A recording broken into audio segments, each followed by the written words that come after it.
go, it's very different because we didn't exist, and there's a fantastic video which I'll have to get to of one of our early training sessions. And if you imagine a bunch of doddery old men carrying a ball around looking and deciding that they don't really know what to do, that was our training session. But to come together and play like that is something that is unique for almost everybody in the squad. We haven't played touch, most of us, in our youth. So this is the first time we've got this amazing energy that comes from being a squad of 16. Yeah, and even if you're the guy doing the camera work, that's an important part of the campaign, although obviously everyone wants to play. So to me, it's just amazing, not just how we've come technically, but how it feels to be a group of 16 people united, wanting to play the game plan, wanting to win, but wanting to win by playing our game as a team. We have overcome. We have overcome by the blood of the Lamb and the word of the Lord. We have overcome.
Congratulations on that goal, awesome game.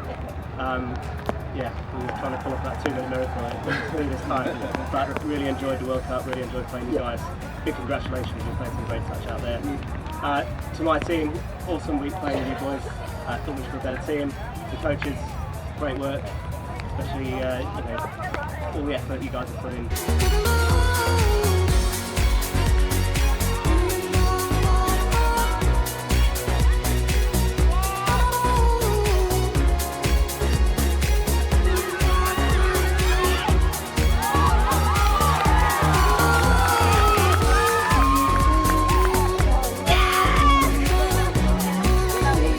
The break actually, I mean, the Cook Island team were off singing, and it was one of the best, most sort of uplifting bits of it all. You get to the end of the tournament and you just need to win it by one.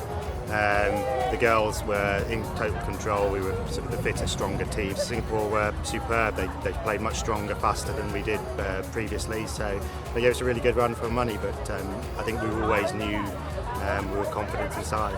For me, it's been about 3.5 years of coaching with the squad in total, but this time round it's about a dozen weekends and God knows how many hours. Paperwork, video work for me, and thousands of hours in the gym for the girls. They've just been superb, unbelievable.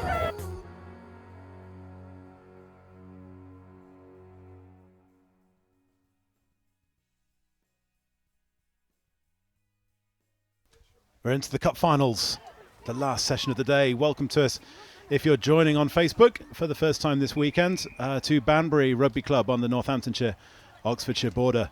And the first of these games we've got is against Crewe and Nantwich, against Galaxy London in the Premiership Cup. I'm joined by England Men's Open players, Gabe Pennington and Ryan Mimchik. Gabe, just a quick summary of your weekend so far with Wigan Warriors. Well, we had a really good day yesterday. 3 wins, no losses on day one, but unfortunately we lost another one of our England Men's Open teammates, Josh Ingram, to a grade 4 hamstring tear in the first game, which is pretty devastating for him. Hopefully he'll be back to play Nationals later this year. Really good first day, 3 wins, and a really tough loss this morning to Cambridge. We started slow and they played excellently, just piffing us in the drop-off. How much of a I mean, you've talked about the blow. In terms of practically speaking, what does that change in terms of how you operate when you lose a key player like Josh? I think it just put a much greater emphasis on the amount of work that the guys had to do. So we already had 6 guys to start the tournament, down to 5, which meant one of our links had to work and stay for an extra set. So myself, Jordan Mellin, Ben Meakin, just the emphasis and the amount of work we had to do was just a lot greater, and the volume was a lot higher for the first day of the tournament. Have you been tracking how much action you are in, how much action you're having to do? Not really. I can just say from personal experience, I was on the field for a long time yesterday, and I mean we were well prepped considering we've just come back from World Cup, so we're all fit enough, and that's not an excuse. Yeah. But missing Toby Phillips as well, who was, as we see Crewe going in with the first chance of the day. There's Cameron Burkett, who we had here in the commentary box a little bit earlier on the chat. But just finally, just before we chat to Ryan, just a quick one, just in terms of missing Toby Phillips as well, who's another England Men's Open player for the entire tournament. Disrupted plans? Oh, absolutely. Toby is one of, if not one of the best players in England, for sure. He had a fantastic World Cup for his first go-round, really international touch. And yeah, we were hoping for his first season in a mixed Wigan side, it was going to be a big one for him. We don't know the extent of his injury just yet, so we've got our fingers crossed, and we'll hope for the best for the rest of the year. Ryan Memchik from BBR, we'll see you in about an hour and a half's time, playing against CSSC London 1 in the Elite Cup final. Just chat me through what to expect from this game from Crewe. Young, up-and-coming team, and Galaxy, one of the more experienced outfits in the comp. Yeah, we were fortunate enough to get to play Crewe yesterday. They're a keen side. They're tenacious. They're very motivated, driven. All of these words probably apply. They'll want to get over the line. They'll give it their best shot. They've got a couple of things to work on, which I think they're aware of. I know there's probably some thoughts here in terms of who we want to win, a bit of a north-south split. So I'm choosing my words very carefully, but I'd like Crewe to do well, because it's obviously going to increase the chances of us having a larger player pool for the northwest. So with my coach's hat on, I want to see them go out there. Sometimes they just work a little bit too hard, and that probably just causes that extra pass that goes down. Do you think that's going to be one of the main difference, that experience and the bit more composure that Galaxy are going to have? I certainly think it's something that Crewe may struggle with, and there's a good example of it. Very casual from the half going through there, and looks like it's been given. So again, just that moment of turning off from Crewe, that more experience just to stay alive, look for the holes, lose players. It's a lovely little move there away by the mid, who was free as well, and the wing just running hard and getting in goal. Galaxy go 1-up early doors, 3.5 minutes played. We've seen Crewe camp out on the Galaxy line, several sets of 6, and then to concede with their first one, extraordinarily disappointing for them. Yeah, I'm sure they'll want to get back into this game as quick as humanly possible. But they've got lots of young kids. They're very much wanting to use this as an opportunity to learn and to develop. Hopefully that one of these kids can be the next big thing, the next Toby Phillips, if you will. The next Gabe Pennington, maybe? Well, I think there's probably only one of those around. And we see Crewe going through, looking for support. It's an interesting technique. It seems to have paid off for him. And that's a tying touchdown there for Crewe's number 42, Reece Spencer-Price. Yeah, Ollie Holmes with the slightly unconventional over-the-head line-out throw-in. They all count though, right? Hey, get it down, get the score back on, 1-1, Crewe back in this. You can't really practice that, can you? Do you know what? I've seen some footage and I think he actually has practiced that. Galaxy through Mahala Wills. Takes place straight back into the Crewe half.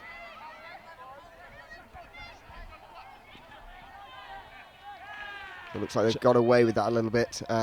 Just looking at this, my coach's hat on, a little bit of a weak touch from the male mid there, who's just leaving the field. Want to front up there, slow the slow the play down a little bit, buy yourself some time to get onside. That's just a little bit of experience that's necessary, as is that. Crewe nonetheless work their way into the Galaxy half. Josh Bendel, last time we saw him, he had a hoodie underneath that, and now he's gone back to the summer kit as opposed to the raining kit.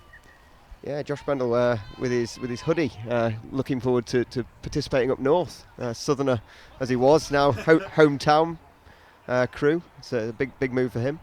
Jackson Jan just takes the ball up for Galaxy. I'm intrigued to know a little bit more about Gabe's thoughts on young players and who to watch out for. Have you got some names for us, Gabe? Oh, for sure. We've just seen with the blue cap on, just leave the field for Galaxy. Jackson Chan is a player with a lot of potential. Both Matt Ryan and myself helped coach him for the mixed 18s a few years ago. As we see Miles Partridge straight through the line. Shows some really good pace, but an excellent touch from Josh Bendel in the dead ball area. Yeah, fantastic, desperate touch there on Miles Partridge, who just showed his pace that we see on the wing for the men's open team. Well, Miles had an absolutely fantastic World Cup, just some inhuman finishes. And as we can see, it's one of his debuts, I think, in the mid, playing for Galaxy. Sliding over with Emily Clues to right mid. But yeah, Jackson Chan, he's a player from Hong Kong, plays for the Buccaneer team in Hong Kong. He's come over, I think he's at university now over here, but yeah, playing for Wests at the Nationals. Player with a lot of potential and one to look out for in the future. Speaking of potential, here come the Crewe and Nantwich Blaze once again. This time, Libby Turner shuts it down for Galaxy. Just go back to the inhuman finishes of Miles Partridge. The one right at the end of the European Championships takes some beating, no? That's definitely up there, and I mean, we don't want to blow Miles's trumpet too much, but yeah, for sure, he's just a staple of our men's open side now. Yeah, you've got to remember that Miles was brilliant, but he didn't win Try of the Month, I don't believe. That was Vaughan, our other winger. So maybe Miles has got a little bit still to work on there. And some good lessons coming in from the Galaxy winger in the corner here. That's the same. It's the same move run twice, isn't it? You know, they've gone straight through the half, gone all the way to the corner, and then touchdown to put Galaxy back in front. Yeah, we can see the left middle for Crewe just lose his body position there. Turning inside, leaves open that 32 channel, and the Galaxy half picks up and straight through. Cameron Burkett, one of England's up-and-coming players, who you'll be familiar with, having played, both of you. He played in the same team as him as the Wigan for the men's and women's national touch series last year. Absolutely, Cam is a player with fantastic potential. He was part of our mixed NTS squad last year. He decided on his own back to go and play for Crewe. I think he wanted to play much more of a leading role in the side. I really hope it pays off for Cam. He's a player with a lot of potential. Some have criticised him for his temper, but he's so fiery and he's got so much passion and such a desire to win. I really think it can carry him forward in the future. Would you rather have somebody that and then be able to turn it down, as opposed to not having it and having to turn it up? What's harder with a coach's hat on? I think it's a really good question. From a Wigan perspective, it's very much the former. Yeah, we've always been a team of very fiery players. And as we can see, it looks like it's going to be a turnover here. No, the referee's pulled a penalty. He's given the offside. But yeah, Cam's a player with a very fiery head, but so much passion and really wants to achieve. I think, personally, I would rather, as a coach, look for someone with that mentality. As we see Miles receive it off the sweeper. Partridge's touch looks like it was just in there. Has it been called? It has. It has. That was an absolute desperation one there from Cam Burkett. But here come Galaxy, camped on the Crewe and Nantwich line.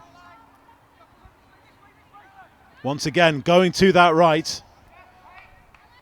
This time it's Tom Slater with the pass. Same move, slightly different result. Probably could have carried it a little bit further, make it easy for that winger. Just as we pointed out, or Gabe pointed out earlier on, just losing body shapes as they're making those last touches.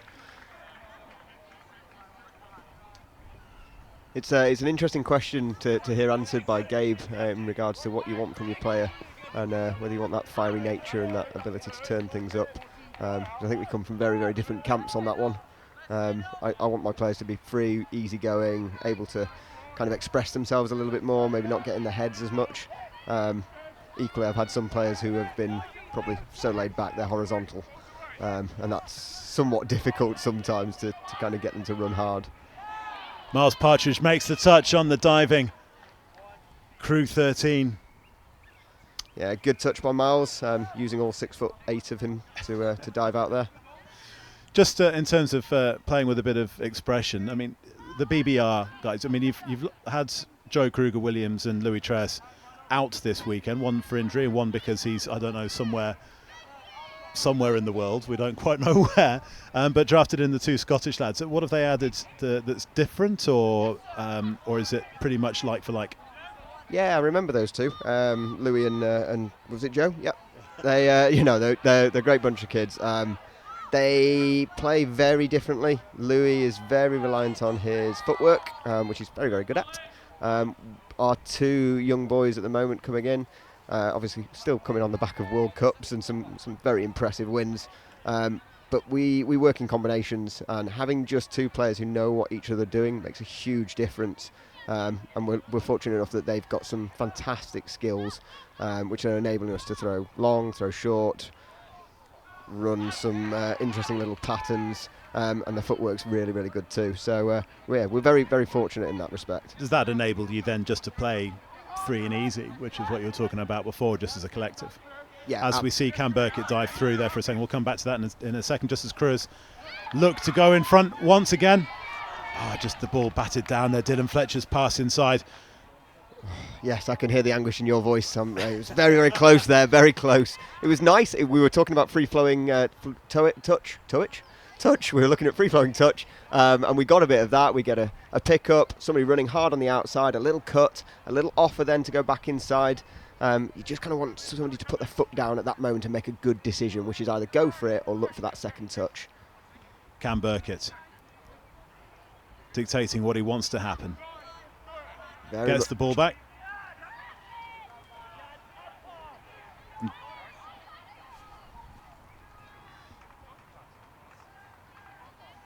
I think that is being given indeed as a touch and pass. You can see the Galaxy players were querying that. Yeah, lots of hand signals there. One result, which is looking like it's going to be Galaxy's ball. Given the disparity really in experience between the Galaxy club at this level and the Crewe club at this level, Crewe are acquitting themselves really well. Yeah, they've had a bit of a hard tournament. They had a tough first day, a really tough first day, which whilst it maybe didn't feel particularly great, it's actually really good exposure to high level touch. I had one of the younger players come up to me yesterday and say, how do I defend that? And that's the questions that you want them asking. You want them learning to do it here, so that when they get that opportunity to put on a shirt, they're able to make good decisions. And that's possibly just gone forward from the baton there. Galaxy are missing Marnie Wills. That's a big loss for them in this game. Yes, yeah. She's very much a very solid organiser for them, and I think sometimes not having that player on, whether they're running hard or they've got a step or whatever else, just somebody to tell you very calmly in a easygoing manner, this is what we're going to do, this is what we're looking at, this is the weaknesses we're trying to exploit, and to do it well makes such a huge difference to your side. Just as Crewe look to get things going there. Play comes to a halt. Just can't hold on to it. But they're defending well now, Crewe, shutting Galaxy down inside their own half. They're starting to take control of the game, starting to make good decisions. They're probably going to be looking at the same patterns that they were running. Yeah, good chase out there. Well, there I think they're giving that. Looks like an honesty call there from the diving player. Nobody's quite sure at the time. He said, no, I didn't make it, which we can sort of see on the replay. I think you can tell by his body language he knew he missed him. Josh Bendel. He got Miles Partridge the previous time he did that, but this time the big England man manages to step away from it and goes over to extend Galaxy's lead to 2 touchdowns. 5 minutes to play in the first half. I think we're seeing a much closer game than we expected at this point. This is really Crewe's first exposure to really high-level touch in England, playing against some of the elite teams. I'm not sure they were expecting to be here, frankly, but Ryan's definitely right. It can only be a good thing. There are clubs that have started right at the bottom when England used to host the CTS, have come all the way through, and there are clubs that have actually won it who've started from the bottom. So, I mean, you never know. 3-4 years' time, Crewe could hit that benchmark. Well, just on sheer numbers, if anything. I mean, they've got half a dozen more players than Galaxy have. So at some point, surely this is going to, at this stage, this is everybody's 6th game. At some point, the legs are going to come into play, surely. Mm-hmm. You'd certainly think so. Crewe seem to have a pretty big squad here. And well, you were just saying it earlier on about, with Wigan, you take Josh Ingram out of the squad, and everybody else is having to work hard. Galaxy, with the fewer number of players, they're having to do exactly the same. And regardless of the fact that they're in the Premiership Cup as opposed to the Elite Cup, they're still having to put the miles on the clock. They definitely are. You've got, as you can see in the pocket now, Byron Tibbetts just coming up to make the touch. England mixed 30 star. Ollie Holmes with a great pass. And that touchdown is given. Lucy Morris through the middle. Lucy Morris is a real rising star as well. She's been selected for the training squad for the England Mixed 18s for the JTC in Paris later this year. And I mean, she's got quite a good few years to play at under 18s level. She is going to be a really good player in years to come. As a men's open player, Ryan will talk about your more experience, but as Gabe, as a men's open player, when you see the younger players coming through, what does that do in terms of your own motivation to improve? It's interesting because I think this is the first year where we're really seeing it.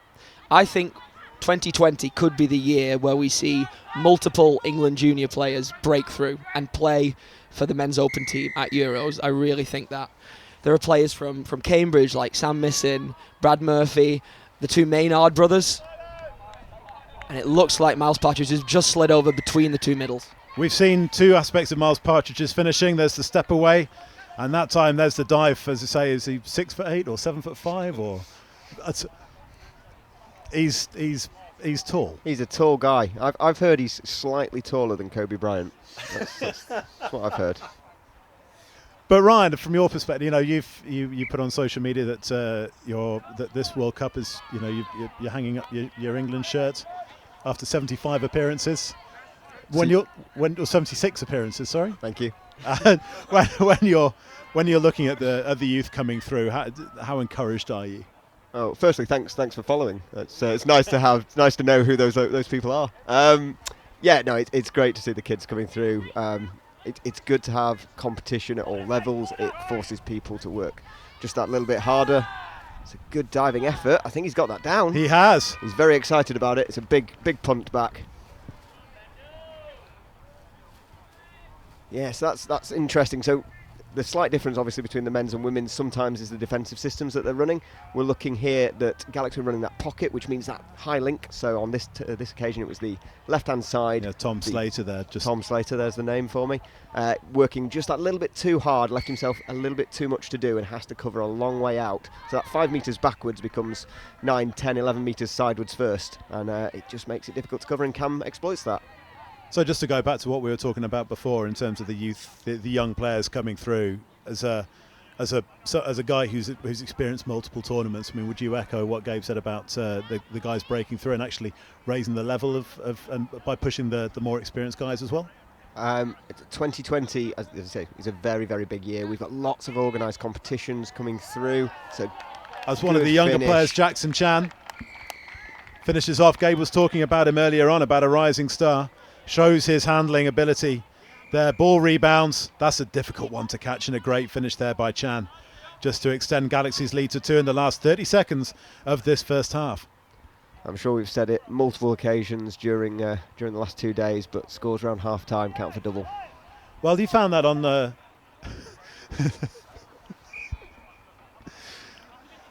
this is like the playoffs, not European competition. Let me just say that right now. But we saw that in your game against Exeter, first up, Gabe, yesterday morning. You scored just before the break to extend it to 2. I mean, that was how much fillip does it give a team to score just then? It's really big. I don't think you can discount the importance of it.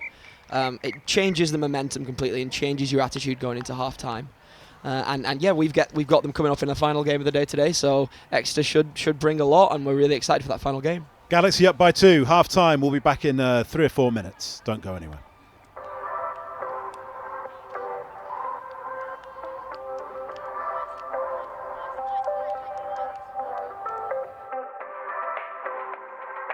The penalty is as a result of an act of cheating, be it a forward pass.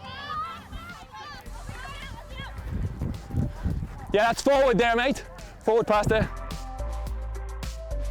A heavy touch. Rolling the ball forward of the mark that you had touched. You're gonna be with me. Here's your fifth. That's off the mark. Being offside. Yes, 7. You're going to be on the scoreline at the touch. Scoreline! Nope, she's not made it. Okay. Need both feet on the line, please. And also, disrespecting the referee.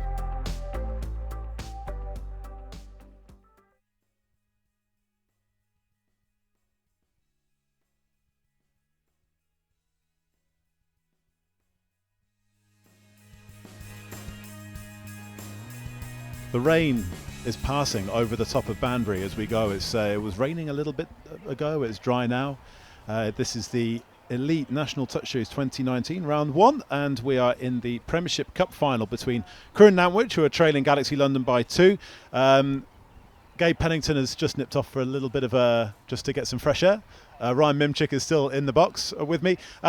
Just looking ahead to the Championship final next up. So it's Nottingham Mavericks against Bournemouth Lions. Talking about the young players who are coming through in the Northwest. In the Midlands as well. I mean, the work that's being done by the Nottingham club, when you see that from the outside, how impressed are you by what's happening there and Cambridge in the Midlands? I mean, the Midlands now fielding multiple teams at national shows. They've got a real strength in depth coming through, particularly with those youth players who are breaking through into more senior teams, who are filling in things like Nottingham. It's from a coaching perspective, from a Northwest perspective, we're slightly concerned because we would like to see far more of that. And thankfully, our regional lead is very much working on increasing our player base and improving the amount of players that we have to select from. So yeah, a little bit of jealousy actually. We'd like to see what they're doing at the moment repeated up north, and maybe we're a little bit behind on that, so something to work on. Yeah, I was chatting to Chris Simon earlier on. He popped in for a few minutes, and he was telling me that the Mavericks squad has 8 players who are of 17 and under. Wow, that's a really strong young showing, and as we said before, when we're expecting maybe a bit less of a close game here, the opportunity to play at that level from 17. There's a couple of guys that I know who played from 17. Jake Melling, Jordan Melling, Clark Hobson, and look what they're doing now, or have been doing for a number of years. So that's a fantastic opportunity for England Touch in the coming years. Just in terms of the Northwest, obviously you're both based there, as you're saying. When you've got a larger number of, say, rugby league teams in particular, as opposed to, I mean, the Midlands has got lots of rugby union teams, but not a massive, there's not a massive rugby league hotbed, for example. When you've got a lot of rugby league teams and this sport having originated there, is it harder to keep the younger players playing touch when they might just want to go, especially the lads, because they might just want to play a bit more contact? It is, especially when they use touch to improve the game so much. Talking from a Wigan perspective, we've seen 2 fantastic players. Sam Grant, who was the top try scorer in the NTS for I think it might have been 3 years in a row, and Sam Halsall, who played last year and the year before in our mixed NTS side. Both of those players have now broken through into the Wigan Rugby League, not far off the top flight. So yeah, they've been a massive loss to us, but it's really good to see what touch has brought to their rugby league game too.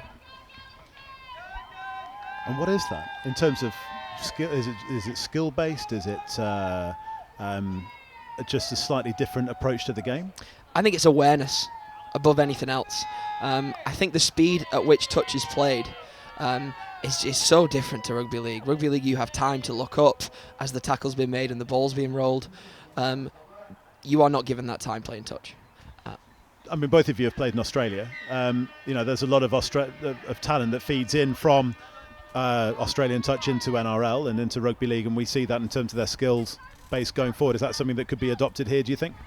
Oh, absolutely. I think there's a great opportunity for those young players coming through.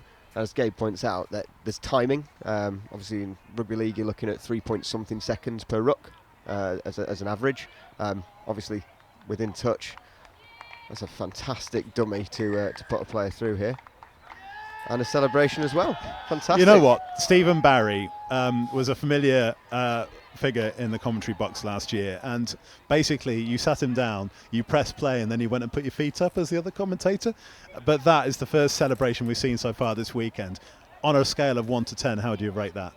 I've heard the same description that you've just given about his commentating as about his playing of touch, to be quite honest. Just wind him up and off he goes. It's not a bad celebration.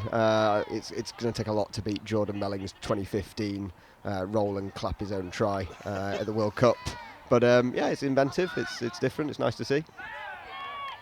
But Galaxy scored at the end of the first half, scored at the start of the second, and all of a sudden they've now got a 3-touchdown difference. And even though they're now defending on their own line, how crucial is that increased margin going to be going forward?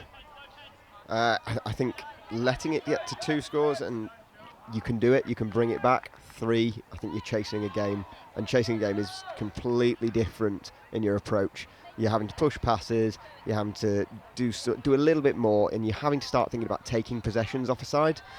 Probably getting in these games about 16, 17 possessions a half.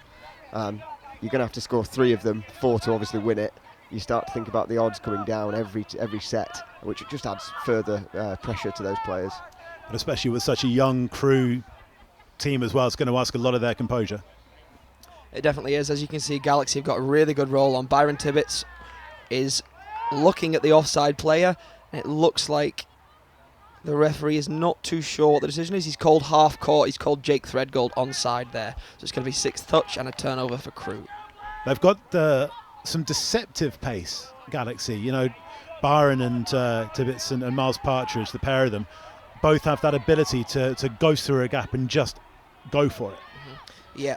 In the mixed game in particular, I think their speed's even more important. You see Byron square up a middle and blast outside of the female link on so many occasions and score from almost halfway. That's one of his biggest strengths for mixed touch.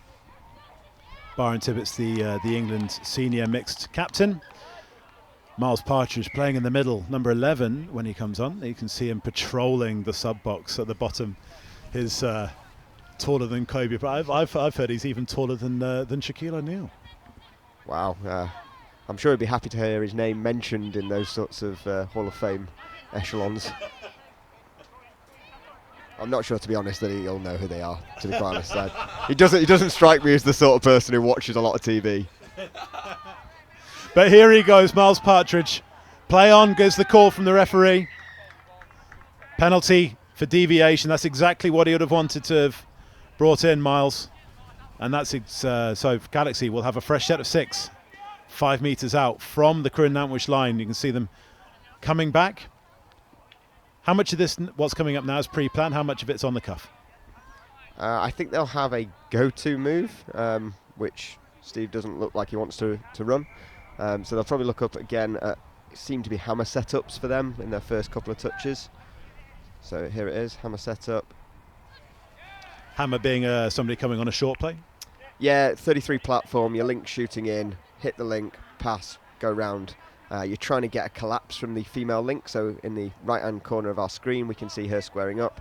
She'll drop back to the line, and you'd then expect her to step up and make a decision as to whether to allow that player inside or not. Stephen Barry going back to his static game, counties, Miles into a hole. And it looked like there as well that there was a little bit of chat in terms of Stephen Barry thinking that the Crewe defender was stepping out, but that's one of those things that play goes on. And good composure there from Barry to find Partridge, to not let it get under his skin and just carry on playing. Yeah, I think what Crewe are looking at there, they're looking to suck to the line. Sometimes you just have to get out and make that touch, particularly where Stephen had lost his own half. You just want those extra moments to allow separation, players to hit the line, get back up. And unfortunately, Ollie's backing out of that, which makes it a little bit easier.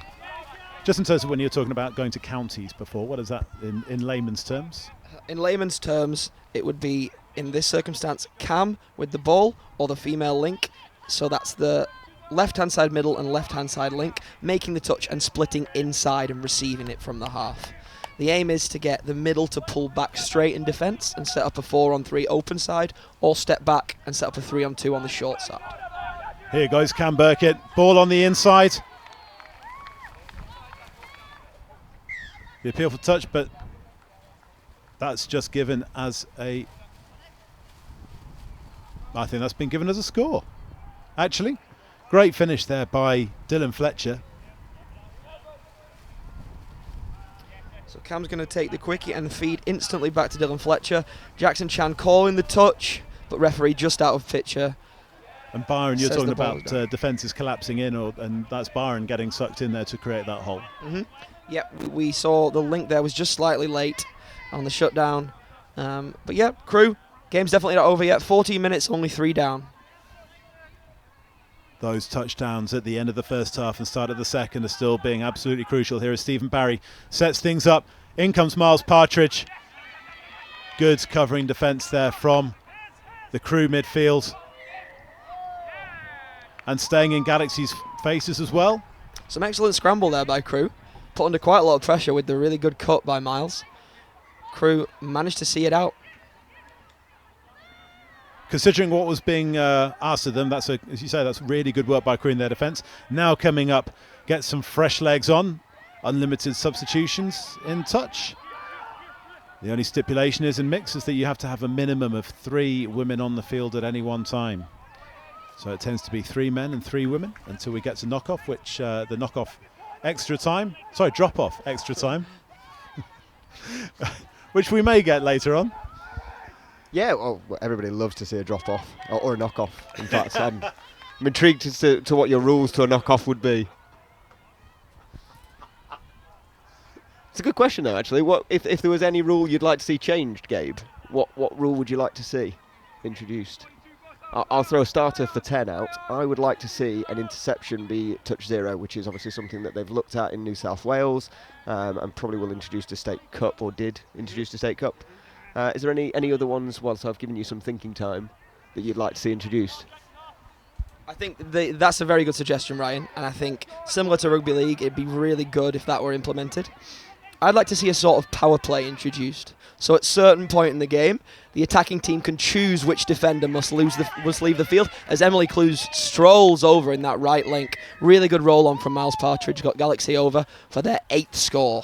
Just attacking through the middle there, just one straight after the other, draws the defender in, Emily Clues over, as you say, to extend the lead even further. For my part, on this changing the rule, I would change the drop-off to a knock-off. There you go.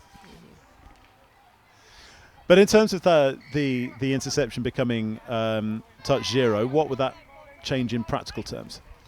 I mean, it'd give you an extra touch, which would be helpful in the start. It would mean that you're in those situations where you're forced at this moment in time to make a decision between going for the ball or letting it hit the ground. It would encourage players to actually go for it. So it means you've got less of a risk, because if you go for that interception and you get touched, you've lost a touch, means you've got to go one early, you've got to work harder. Whereas now, if it's 0, get your hands on that ball, get going. I think it might increase the momentum and the speed of the game a little bit. Those lovely hands in the middle there from Amelia Payton. In the Crewe middle, just getting the low pass from Cameron Burkett, but was touched on the way down. Crewe can't capitalise on the situation. Galaxy, on the other hand, get the chance to drive out from their line. You see Byron Tibbetts finding Emily Clues. Libby Turner takes play all the way up to halfway. That's only the second touch as well. Stephen Barry gives it to Jackson Chan, and all of a sudden Galaxy have a platform and touches to play with in the Crewe and Nantwich half. Barry gets the ball back as well in the England setup, but he's very much got the gift of the Irish gab. Finds Jackson Chan, back to Barry, Tom Slater, and they've still got a touch to play. So what are you going to do now? This looks like it's obviously 5th touch. I thought I saw the referee's arm shoot up there. So you're looking at cut plays, basically, which is exactly what we've got running. And, one too many dummies there. I think he possibly would have let his wing in. Seems to be a little bit more space opening up in these last 10 minutes of the game. Maybe that's fatigue setting in, or sort of changes to driving plays, which is just allowing a little bit more space for Galaxy.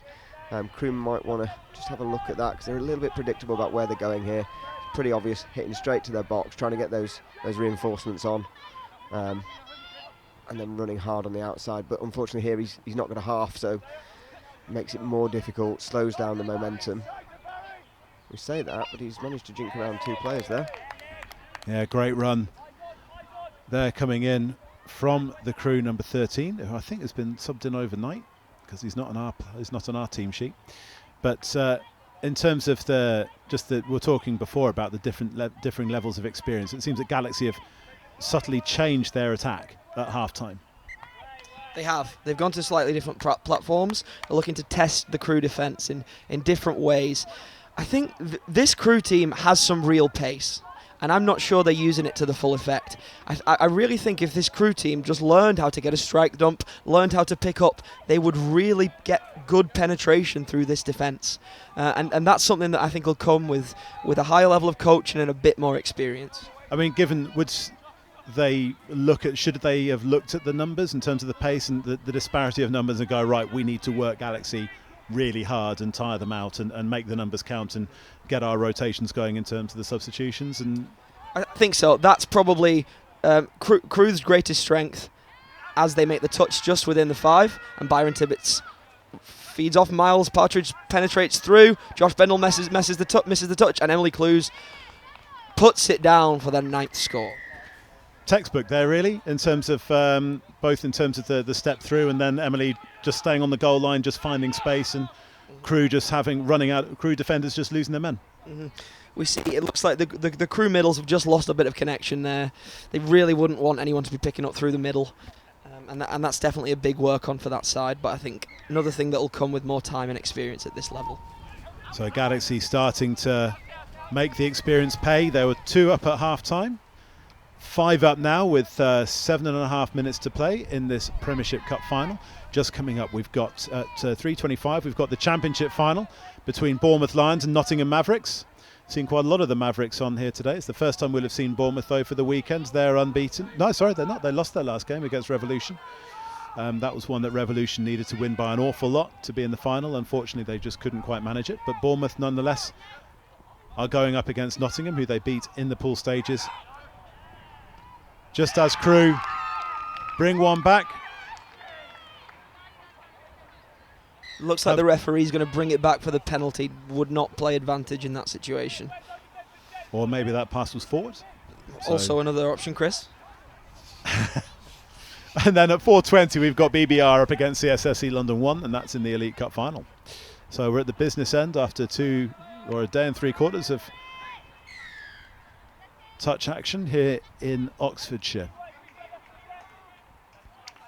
We're bringing all of the England Elite National Touch Series events on YouTube all the way through the course of the season, up in Manchester on June the 15th and 16th. Yeah, we are. Some of those northern clubs are very excited for that. We don't see England Touch up north that often, so we're very excited for that competition. You say that, we were in Chester. That's true. For the Development National Touch Series Round 1. Very true. Manchester NTS is always a fantastic event. Hopefully we'll get some good weather in 3 weekends' time, I think it is, at Trafford MV. I think last year the men's and women's one was an absolute scorcher, so hopefully the same thing can happen again. It was. We had 2 fantastic finals there. I think it was in the women's game, as Stephen Barry looks to penetrate that 32 channel, throws the dummy, but releases the ball. Some pretty bold play there. Maybe should have released one earlier. But as we said, at the Manchester men's and women's tournament last year, we had a really good women's final between the Scorpions and the Galaxy teams.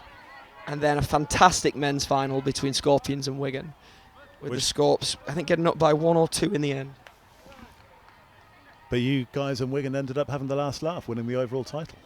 We did. I don't think we can discount how close that tournament was. We had Scorpions, Wigan, as Crewe scorched through the middle of the Galaxy defence. What a fantastic score there! It's absolutely. You're talking before about the pace and not necessarily using it, but they've used that to its fullest extent there. As we see, The Crewe middle's just gone direct. He's looked up, seen the 2 Galaxy middles have posted quite high and said, I'm going to go straight through the middle. And it pays dividends. Whether it's enough with 4 minutes to go, what do you think? Probably not. Probably not. Sorry, I know that's a bit of a kicker, but at 35 minutes gone, 4 to score, you'd expect some clock management here from Galaxy. You're going to get roughly, 40 seconds, 35 seconds a set. So you've not got many opportunities to get in there. And I just get the feeling that Galaxy can finish in goal most times. If they don't score, they can at least make Crewe go the length. And there's Here goes in goal. We've seen Stephen Barry do that a couple of times recently, and that was one just to kill it off, and unfortunately the ball's hit the deck. But we saw there with Stephen Barry and Byron Tibbetts and Miles Partridge is that although they've thrown the ball about a little bit in the past couple of minutes after they went 5 up, they've just got that ability just to go all the way through the Crewe defence, almost seemingly at will. Yeah, they look very comfortable at the moment. They're able to throw themselves about, as Miles does there. They're able to do repeat sets, and they've got good footwork, and it's causing a bit of a headache. Although interesting again, we've actually started to go a bit more direct. Unfortunately then we pass out. What I'd like to see there is what Gabe was asking. I'd like to see sort of a couple of inside balls, maybe go one earlier, give yourself a set-up platform and work hard then. Make good decisions in terms of where you're splitting, so taking players out of the game, giving yourselves a short side for your scoops. But yeah, in answer to your question, with now 36.5 minutes gone and Galaxy making yards at will, I think it might be a bit difficult for Crewe to make their way back into this game. Yeah, Crewe need to score in every possession really, don't they, now, which now of course will mean going the full length. Steve Barry takes the touch and is trying his no-look passing.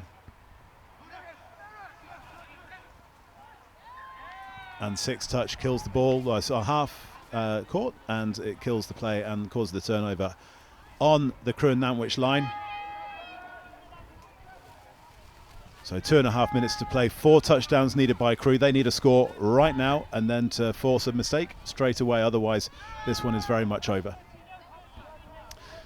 Still they come though.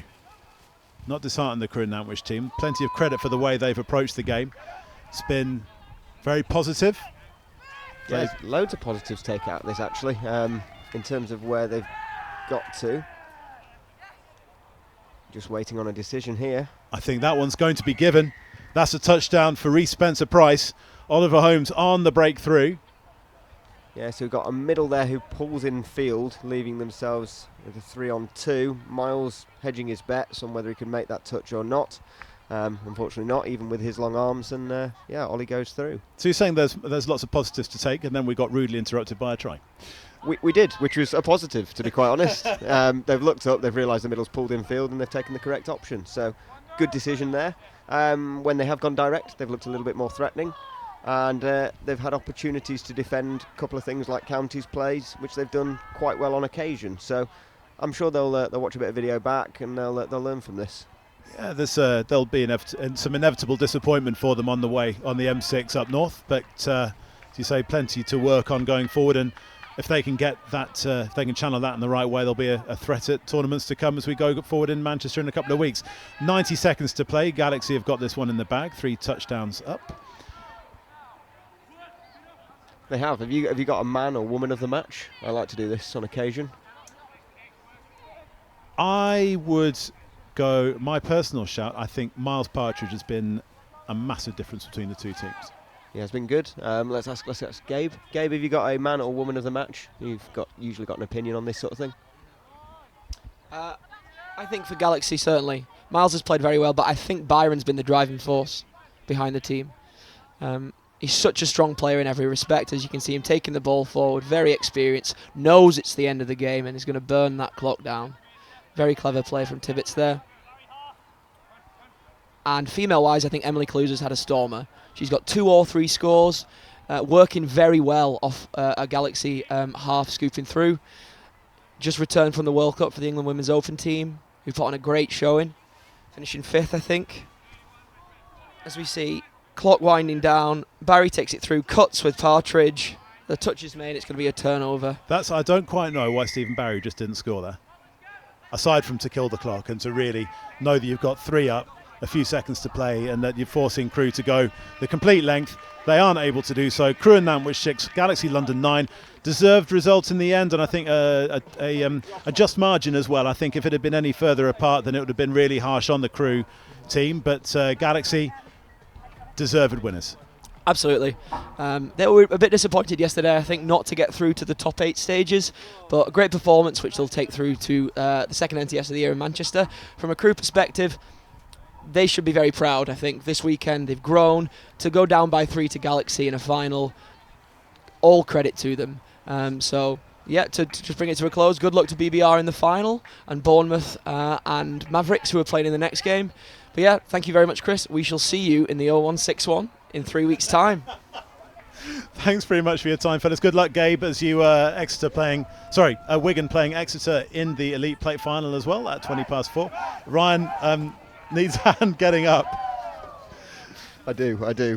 I've been sat down on the floor, to be fair, watching this game. It's a good vantage point. Yeah, just while we wait for some post-match reaction from Galaxy, and a chat, just some immediate thoughts on their silverware for today.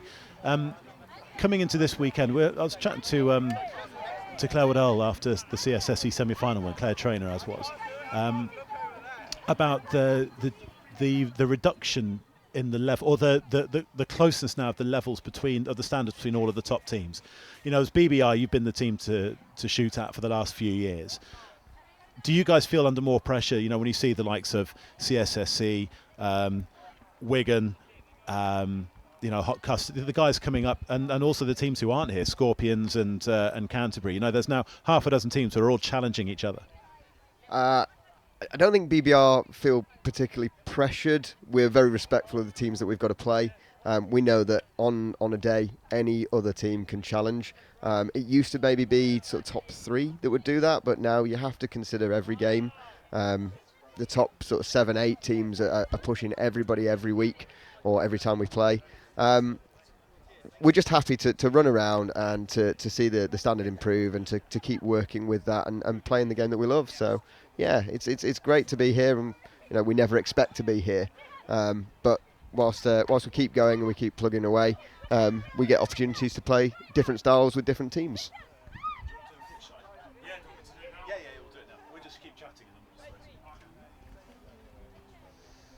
So as far as the up and coming clubs, who, from what you've seen, who would you earmark as a club to watch in the future? Almost without a doubt, and with no disrespect to my good friend Gabe, who's left the commentary box now, Cambridge. They've rose tremendously over the last probably 3 seasons. Those young players are really coming of age, and I think I said it at the last finals in Birmingham last year. You've got those Sam Missins, those Maynards. They've got some older players who are directing, who maybe aren't taking as an active a role as they used to, but they're still behind the scenes working. You've got to worry about a club that you're going to play against when they've got people like Ben Powell behind the scenes pulling strings. He's very wise. He knows what he's doing. He knows what he wants to see. And those kids coming through have got all the right attributes to cause havoc for us existing older teams, maybe. So yeah, Cambridge, I think 2021, which is the season that Gabe started talking about, I think that team will be contributing large numbers to the England setup, and I think they'll be probably making finals, if not winning them very regularly. Well, you just played them in the semi-final. You won that game to reach the final against CSSC at 4:20. Thank you very much, Ryan, for your time this afternoon. And good luck in the final. And we're just going to go and head pitch side to Brad in just a second, who has Miles Partridge from Galaxy London with a Premiership Cup final under the belt, and a win as well. And several touchdowns as well. Let's hear from Miles, who is chatting to Brad right now. Well, congratulations, Miles. What's your initial reactions to a great win? Really, really pleased, yeah. We've probably not got our strongest team out this week, so we probably weren't maybe in the competition to be. But we came out, we drove hard, and we won every game today and got a trophy out of it. It's great. And what were the key moments in the game that you feel that won you the game today?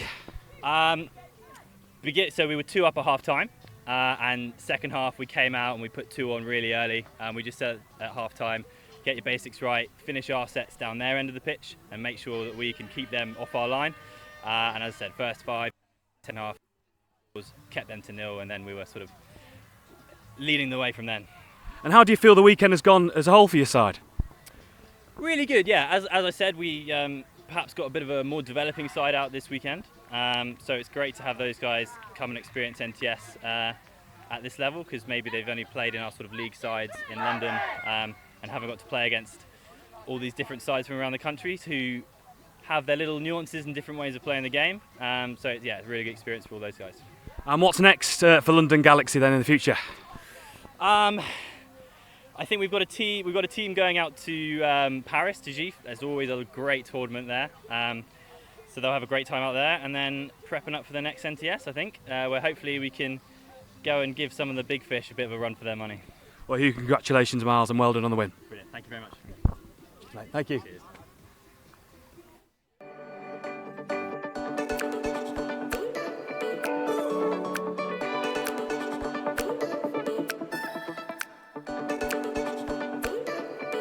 Touch is made up of 3 positions on the field.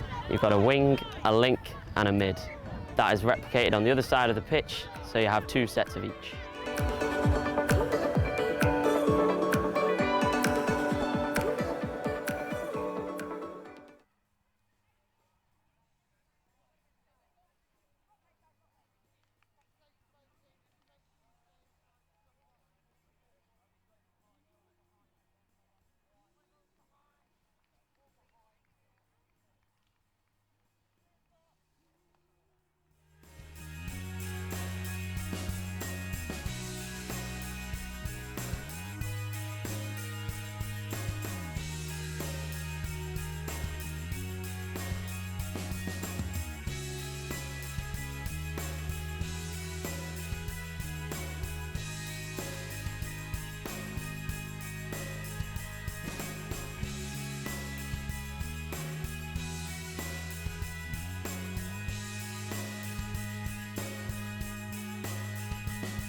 Welcome back to Banbury for our penultimate game of the day and of the weekend in the Belief Elite National Touch Series.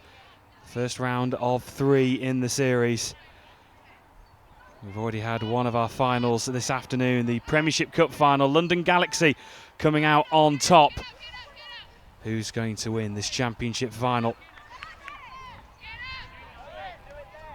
Saw Nottingham Mavericks earlier on reach this championship final over CSSC London 3, and they're going to get off to the perfect start in the opening minute. Nottingham Mavericks, and looking really good in the opening minute. What a start. What a moment for the first couple of seconds in the championship final.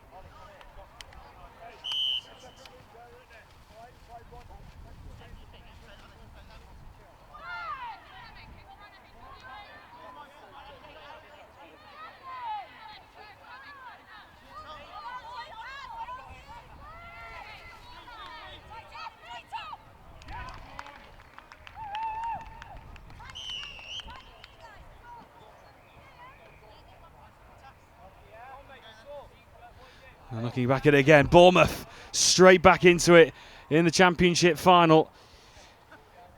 What a start. 2 tries in the opening minute. And are we set up for a real humdinger?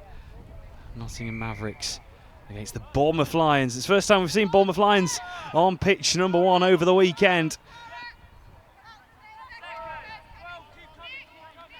And let's see how the Nottingham Mavericks can respond in the opening couple of minutes.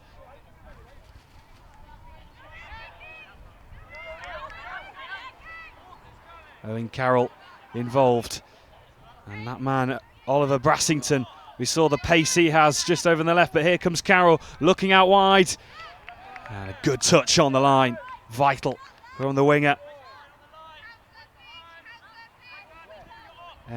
Emma Pethybridge just on the line to save the day for Bournemouth.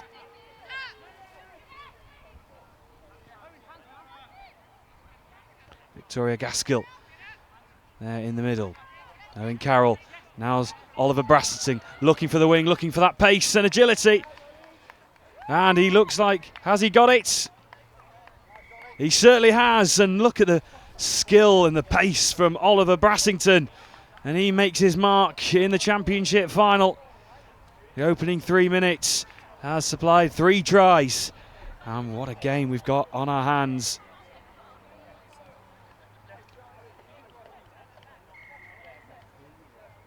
And here come the Bournemouth Lions, straight from the tap.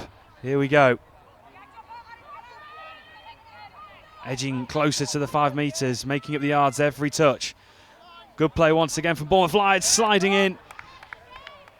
Not quite on this occasion.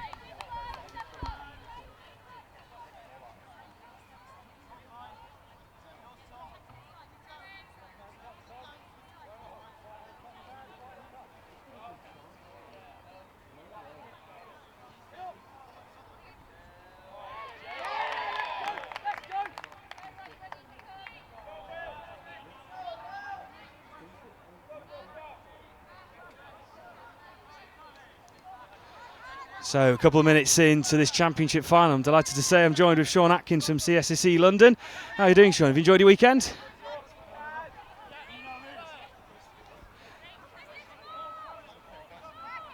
Mic's on now, yeah. Thank you very much for having me. Good to be here. Slight injury for myself, so sitting out today, but very great to see some high-level touch being played. Oh, is that Brassington? It is Brassington steaming through. We saw him earlier on in the day in the championship pool, and he's just got pace to burn as Oliver Brassington. He really has. What I'm impressed is that despite running at that speed, he manages to keep his hat on. Yeah, you'd expect it just to fly off. Indeed. Yeah, he's certainly got the pace to match with the skill as well, and he's already made his mark in this championship final. It's good wrecking going on there. Oh, perhaps a bit too much, but looked like a good solid touch made on the ball player. So of course CSSC See London making the Elite Cup final as well, which will be coming up next. You must be delighted for your side. Yeah, very excited to see CSSC playing in the final, very much, and deservedly so. They've had a very good competition, very solid performances, and a lot of the top players really performing well. Chris Wall especially looking very good. Yeah, we've seen Chris Hall. We've had George Miller in here as well into our studios doing a bit of commentary work, and he was delighted with the result. Oh, could be a chance. Here we go. And oh, excellent finish. Fantastic. Well, that's the equaliser, and we've had another superb try, and Bournemouth straight back into this. That was, I think, was that Vix?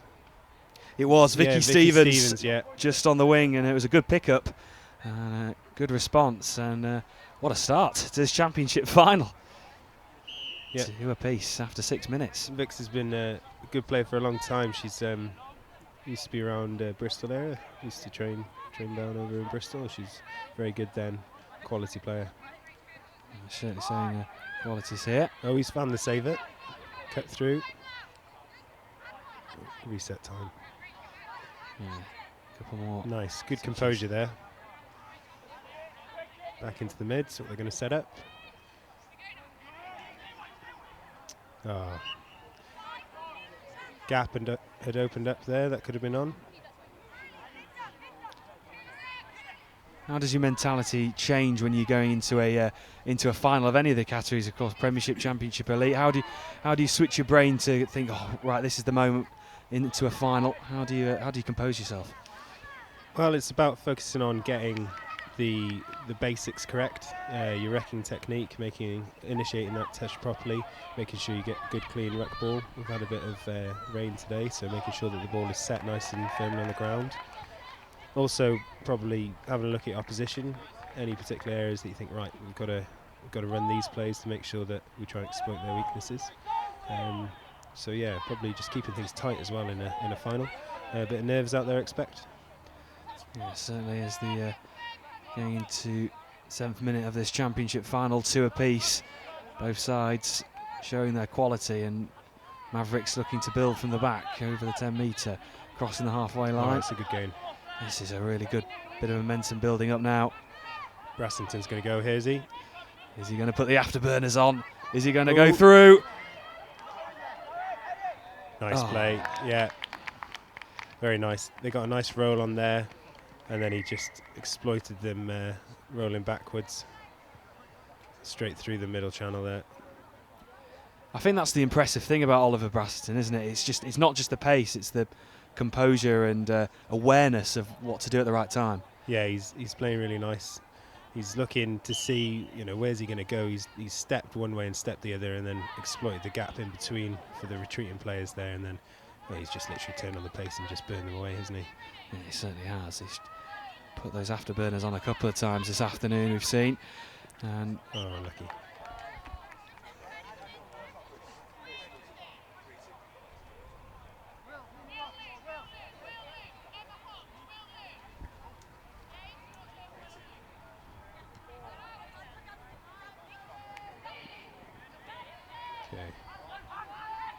Nottingham taking it wide there, trying to spread Bournemouth across and then come back the other way.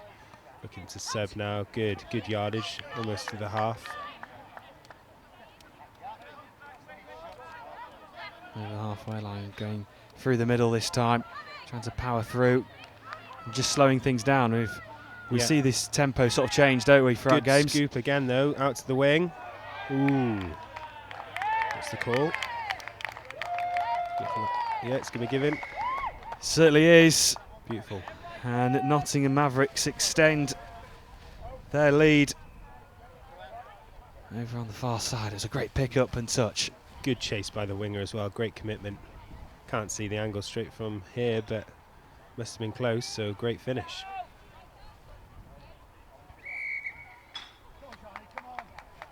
Off we go again, Bournemouth with the ball. Bournemouth looking to respond. They've 2 down now, having to force the initiative and try and get a few points on the board and trying to get back into the final. This is looking good. Lovely. Is that the response? Waiting for the confirmation. There it is. Great cut in there. They've gone left, come back to the right, held up the defender and then a cut in. I think that's the winger. Here it is. It's Cara Roberts, number 2, coming in, and after 10 minutes, it's 4-3 to the Mavericks. And what a game we've got on our hands here. Yeah.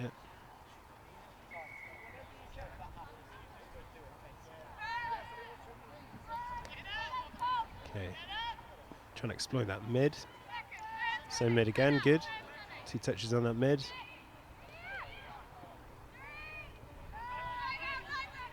Looking to go through the middle. Oliver Brassington involved once again. As a Bournemouth, if you were the Bournemouth coach, what would you say in terms of trying to neutralise Oliver Brassington? You know the pace he has and the skill. How would you combat that? I think there's 2 elements. I'd probably start off with trying to be more dominant in the ruck, because the plant that Oliver's picking up from is very effective. And also I'd be looking to get a better pre-touch from the mids that are not, or the mids or the links that aren't involved in the touch. So nominate someone to go up, and as soon as that person's going up to make the touch on the planter, then someone drops in behind to catch him, and keep a good position, because it looks like he'd probably step you if you're slightly off balance. So it's about seeing him coming in advance, really, rather than once he's got that ball and he's coming at you, you can't do so much about it then. Bournemouth looking for this equalising try, but not on this occasion. Although they're still being patient and still trying to work it to the goal line, although Nottingham having to build from the back once again. Yeah, they've pushed them back, keep them back there now, keep the pressure on them, don't let them get away with it again. Good yardage though, good plant. Oh, no, good. I thought that was a call against them then. And they're really building up. Here we go, at a same steam. Scooper, 22.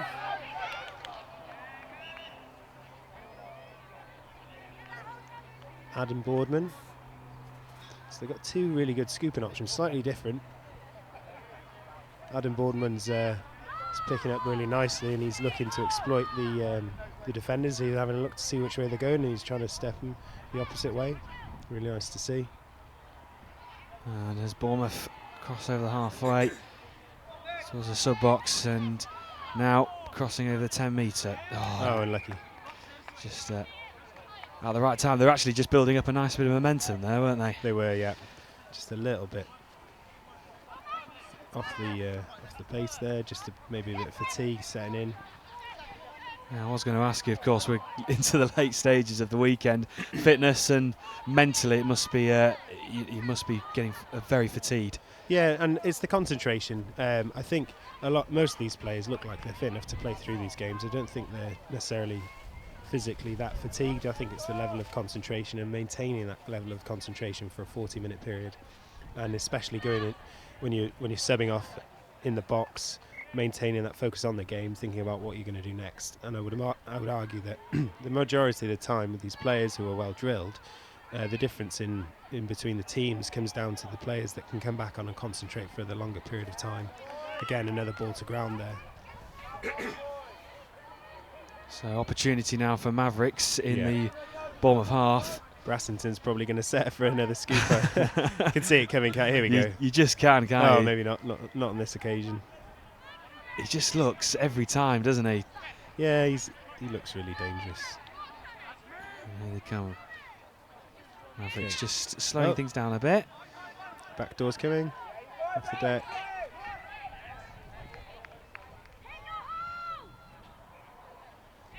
Looking for the offside, wasn't he? Not quite there that time.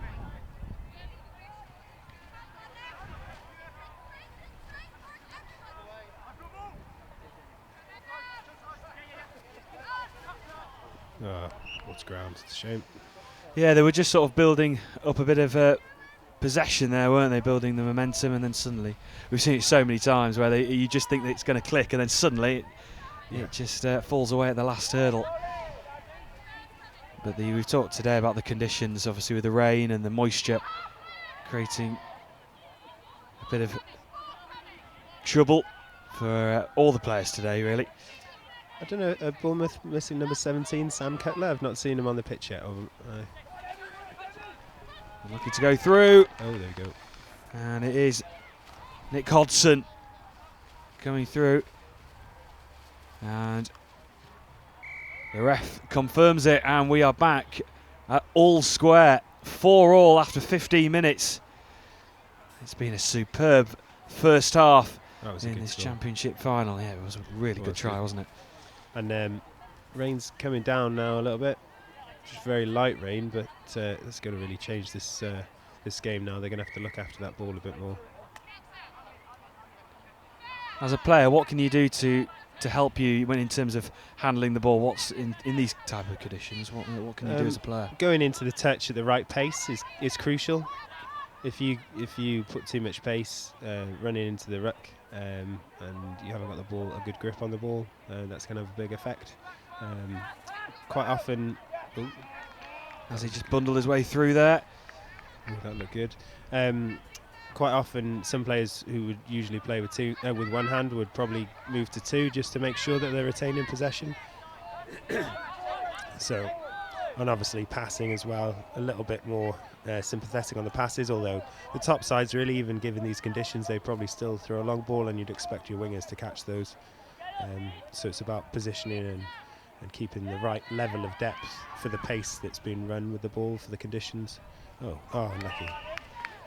Well, now a good opportunity here for the Mavericks in the Bournemouth half. Can they just get a sneaker point, get back in front? So they need to settle into this good, burn one touch, reset themselves now, have a chat what they're going to set up. He's got something in mind. So a quickie there on the mid, out he goes. Oh, unlucky. Is that a new set? No, I thought she had a hand to it then. Okay, so Bournemouth need to get off the pitch now and sub. Yeah, let's see if Bournemouth can apply any pressure to the Nottingham defence. Good yardage there. They've subbed one player, two player, the third has come on. There we go. Good yardage again. Certainly making up the ground, aren't they? Yeah, they are. They've made some really good ground. Now, can they complete this? Looking at the top. Oh, shame. That was a really nice move, actually, wasn't it, by Bournemouth? And it just needed that final pass. If that had stuck, that would have been a nice score. They got a good momentum. They managed to swap in the players and then got past the 10, got to the 5. And unfortunately, didn't quite catch. So here come the Mavericks, building from the back again. Here it comes. Here's the hat. What's going to be? Oh, is it they've got? Oh no, 22 is the second scoop. Is it 24? So here comes the plant. Is this going to be it? There we go. Right, steps. There you go. Nice layoff. Brassington in the thick of things once again. Just forced it a little bit there, didn't they? So under 2 minutes to go until half time. Still all square. What's been a really close game. Nice. 4 apiece. Who, if anyone, can get into the lead before the half-time break. There'll be a real momentum shift if one of them can. Yep. It's so important, isn't it? These couple of minutes before half-time. If one of these sides can nab one before the break, it'll be a real confidence booster, won't it? As a player, I personally quite often forget the score if I'm truly honest. But in a tight game like this, it's crucial. Really is crucial. If they can get another score in now and go into the half, just that one score ahead, given the conditions as well, and then come out and just lock the game down and just win that arm wrestle. Because this one is really an arm wrestle. We haven't had a drop-off so far.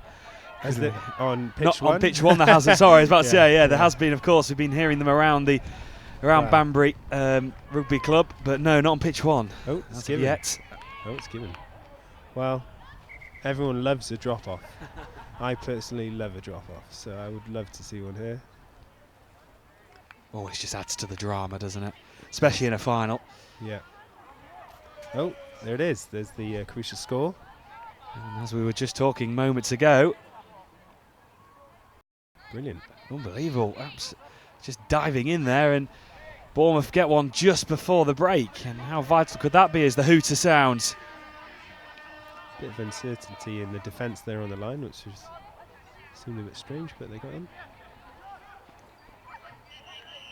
And that is the half-time break. And what a game it's been. Do you feel Bournemouth just with that try before the half-time whistle just gives them that little bit of momentum. Yes, it does. And despite Nottingham looking like their momentum was building, I think Bournemouth have done well to bring that back there, and that's mainly due to just the yardage they were gaining in their drives and attacks. So very positive.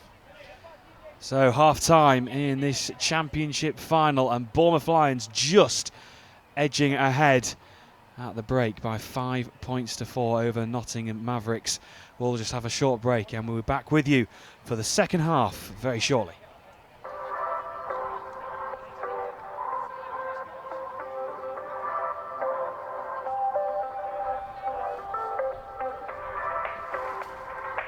Yeah, the right time for a referee to interchange with his sideline buddy is when they're approximately 15, maybe 20 metres from the sideline, and it's at the right time for the play. I've got you if they come, Ray. All the way back, Link. Link, no. Yeah, Ray, I've got you here, mate. Back to me, middle. To 8, yes. Shoot is good. Third with me here. Teamwork comprises of many factors for the referees. A lot of it is communication with the players. Take it back 2 meters, blue, please. 2 meters back. Thank you. Hold here. Cat go 1. Yeah, roll, that's fine.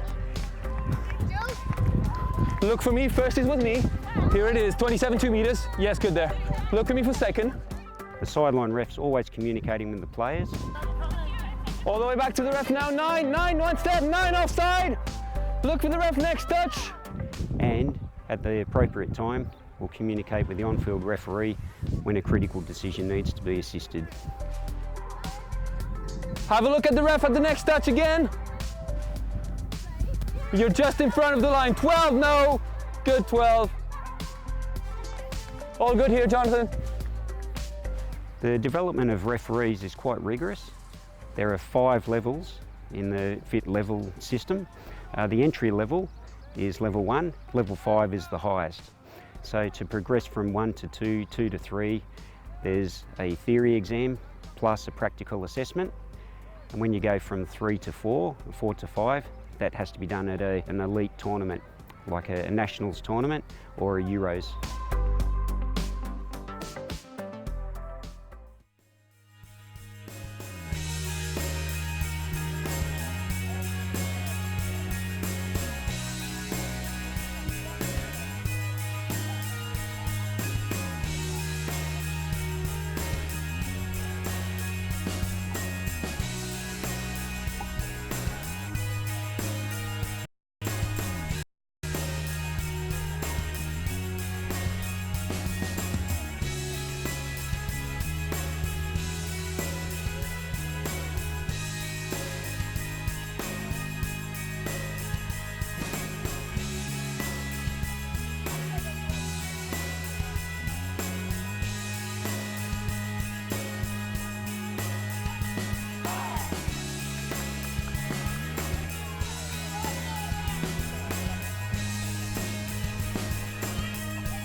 So we go for the second half here in Banbury, the Championship final, and it is mightily close between Bournemouth Lions and Nottingham Mavericks. It is Bournemouth Lions who've just edged in front before the half-time whistle, and will that give them all the momentum they need going into the second half. Tonight, Sam joined with Sean Atkins from CSSC London. And in that first half, it was so close. It was nip and tuck all the way, and Bournemouth Lions just getting that try before the whistle. That's right. Yeah, that late try there in the first half is nice to have going into the second. But I can imagine they're probably just treating this as a 0-0 game. Well, that's the mentality they'll go with, and they'll look to lock this down and keep it tight, I should imagine. And Bournemouth Lions straight from the start. Nick Hodgson involved. Tom Hardiman as well. Good touch. Here is Hardiman slowing things down. Nice composure, nice control. Here it comes. Oh, here we go. Out wide. Oh, look. Oh, no. Well, that is one of the biggest misses we've seen over the weekend, and how crucial it could be in in a tight game that's been already. Indeed. And that's the conditions right there. That would have stuck yesterday. Nice and dry. Just a little bit moisture on the ball. Emma Petherbridge. And what an opportunity that was to go 2 points in front in this final, as Mavericks looking to get up the other end of the pitch. Okay. Good yardage by Nottingham.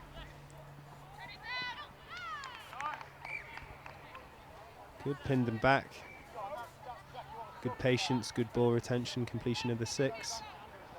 Bournemouth going to their box. Oh, and a mistake, and now this is a good opportunity for Nottingham Mavericks deep into the Lions territory. There's that just slight blip in concentration there, I think. Seeing it from both sides, aren't we, in this second half? Yeah. And a real chance now for the Mavericks. Oh. Good touch, number 12.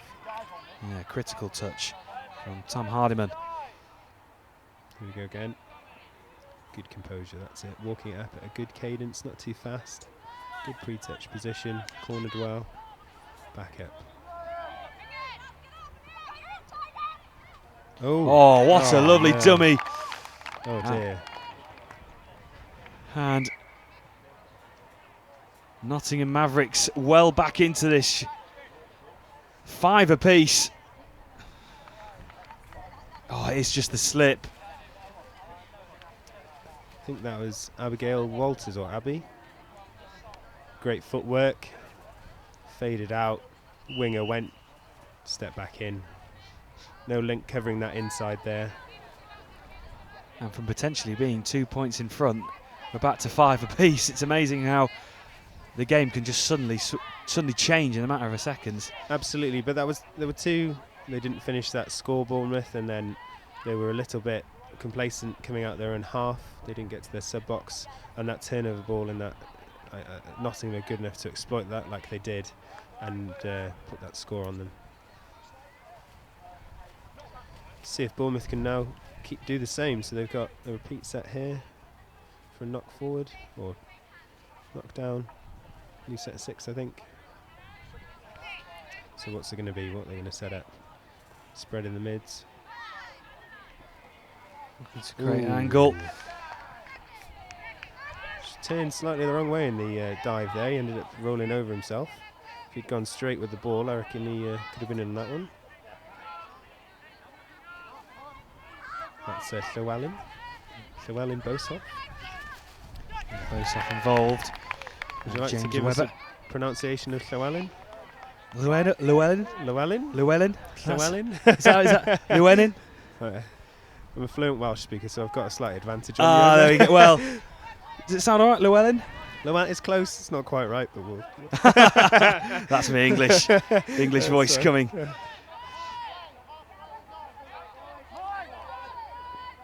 I think I'll just stick to the surname. Good way to go. So 5 apiece, 24 minutes on the scoreboard. Okay, here it is. Is this going to be Brassington scoop time? Not quite, no, it's giving that off, okay. Here is that right. man, Brassington. Who's going to set up for him? Back doors on the way, is it? Oh no, here comes the scoop. Cancels that one. Defence made their line quite nicely there. Okay, going for the quick option. Oh, what a shame. That was got on his outside nicely, didn't he? He did, yeah. Nice patient build-up as well, wasn't it? Just working the angle and just got on the right side, and it was very close. Yeah. What was nice was that they used Brassington as a weapon again, and they kind of threatened to use him as a scooper.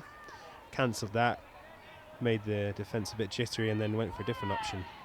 Again, the conditions and that level of concentration really coming into that play there. Good yardage again from Bournemouth. It's really decent. Oh, he was on apparently. Okay, fair enough. So turnover in possession and in their own half, but obviously another chance to get up the field. Can they build up the yards? Yeah, I wonder if they'll sub here probably. Yeah, tired legs. Ooh, bit of contact. This is where the fitness really plays a key part. Oh, that's a good Look at run. this. Oh, go on, Abby. Fantastic work. Is that Abby? No, excuse me. That's not right, is it? That's Megan Merchant. Megan Merchant just bursting through. Great run. Finding the angle. And after being 5-4 down at the break, they are 6-5 up. 6 minutes into the second half. But still a long way to go. I'm sure there'll be plenty more twists and turns. What have Bournemouth got to say about this? Absolutely. What can they do? How can they reply? Okay. Nick Hodgson. Hardiman involved now with a red cap. Lay off to the link. Oh. Nicely picked up. But stopped on the line. Not sure what the plan was there. It looked good. They've got the yardage. They've put the Nottingham side back on their own line. What are they going to create from here? Okay. Looks like it's going to be a quickie. Yeah. Oh. Right. And a little bit away from his half there. Not sure what the plan is. Yeah, here comes the quickie, I think. Can Bournemouth break through? Back through. Ooh, that must have been close. It certainly was. Had a nice bite there, so he took his own player to the outside, stepped back in, had the bite, gave the pass back in. Oh, ball to ground. So nice two play opportunities. though. Yeah, it was really nice play, wasn't Yeah. it? 2 opportunities though missed, but yeah, really good build-up and encouraging signs for Bournemouth. See this yardage now from Nottingham. Get themselves up there, get themselves safe, get fresh legs on.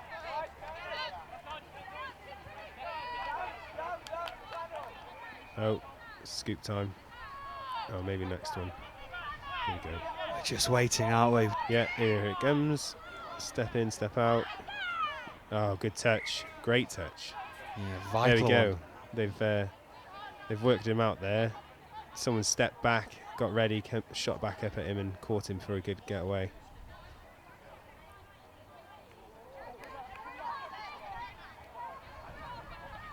Over the halfway line, entering Maverick territory. Can Bournemouth get this equalising try and get back into the final? Will Roberts heavily involved. James Webber. Good. It's through. Looking for an option. Oh, super. What's the call?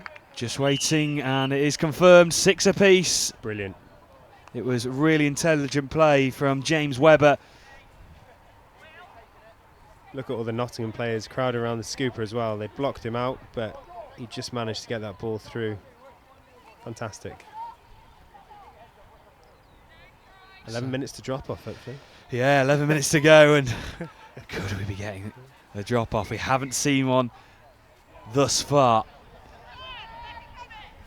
And we're well on our way at the moment. 6 apiece. It's been mightily close so far. Okay, they're up there. What are they going to do? What's the call? Short skimming? Okay, maybe not. Back door. Ooh, this could be it. This could be another chance. Ooh, unlucky. That was 4th, was it? Yeah, I think so. Just a couple of touches left remaining for Mavericks. Oh. Can he work something with it? Just about, and this could be an opportunity. Wow. And in. And that time it was Abby. It certainly was, yeah, this time around. And made sure of it as well. A little bit scrappy there, the ball in the air, but they recovered well. Kept that little bit of composure off the link channel. And then came around and just challenged the defensive line and then gave the ball out to the winger really nicely and for the score. Under 10 minutes to go. Nottingham Mavericks just edge in front. Could they get another one and just extend it slightly to 2, or can Bournemouth get this all square once again? Good play by 12 again. Hardiman involved once again, and he gets it back. Looking for options, goes left, picks it up again, slowing things down, edging closer to the 5 metre mark. In the strike zone again now. Ooh. Very nice play again, putting that defensive line under a lot of pressure. As a friend of mine would say, asking questions of the defence. Yeah, certainly is. Nick Hodgson looking to burst forwards. Kept them up there, no score this time.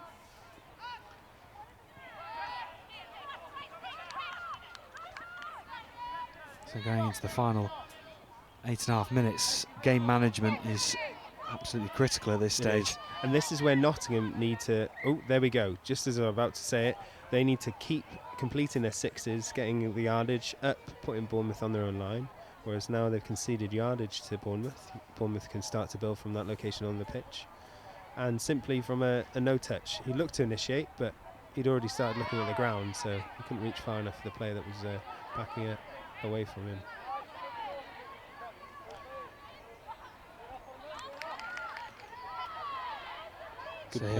So here come Bournemouth, trying to create an opening. Oh, it's a shame. A chance missed. Although, here we the go. call there then? Is that offside? Potentially could be, and they've got to set a new restart. Can Bournemouth capitalise on this one? Composure time.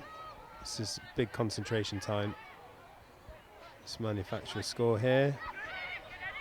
Oh, don't know if it was the angle. I thought he was in then. He could have snuck in a bit low.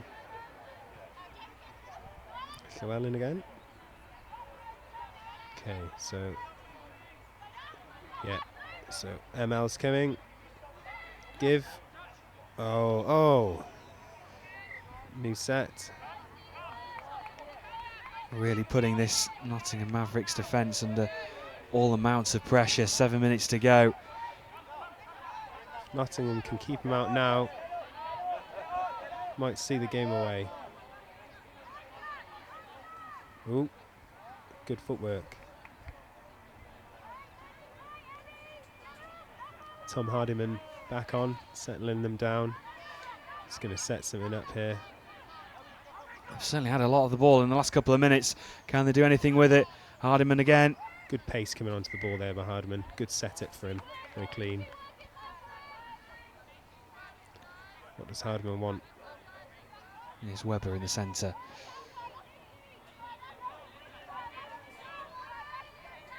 Taking a few steps back, waiting to pounce.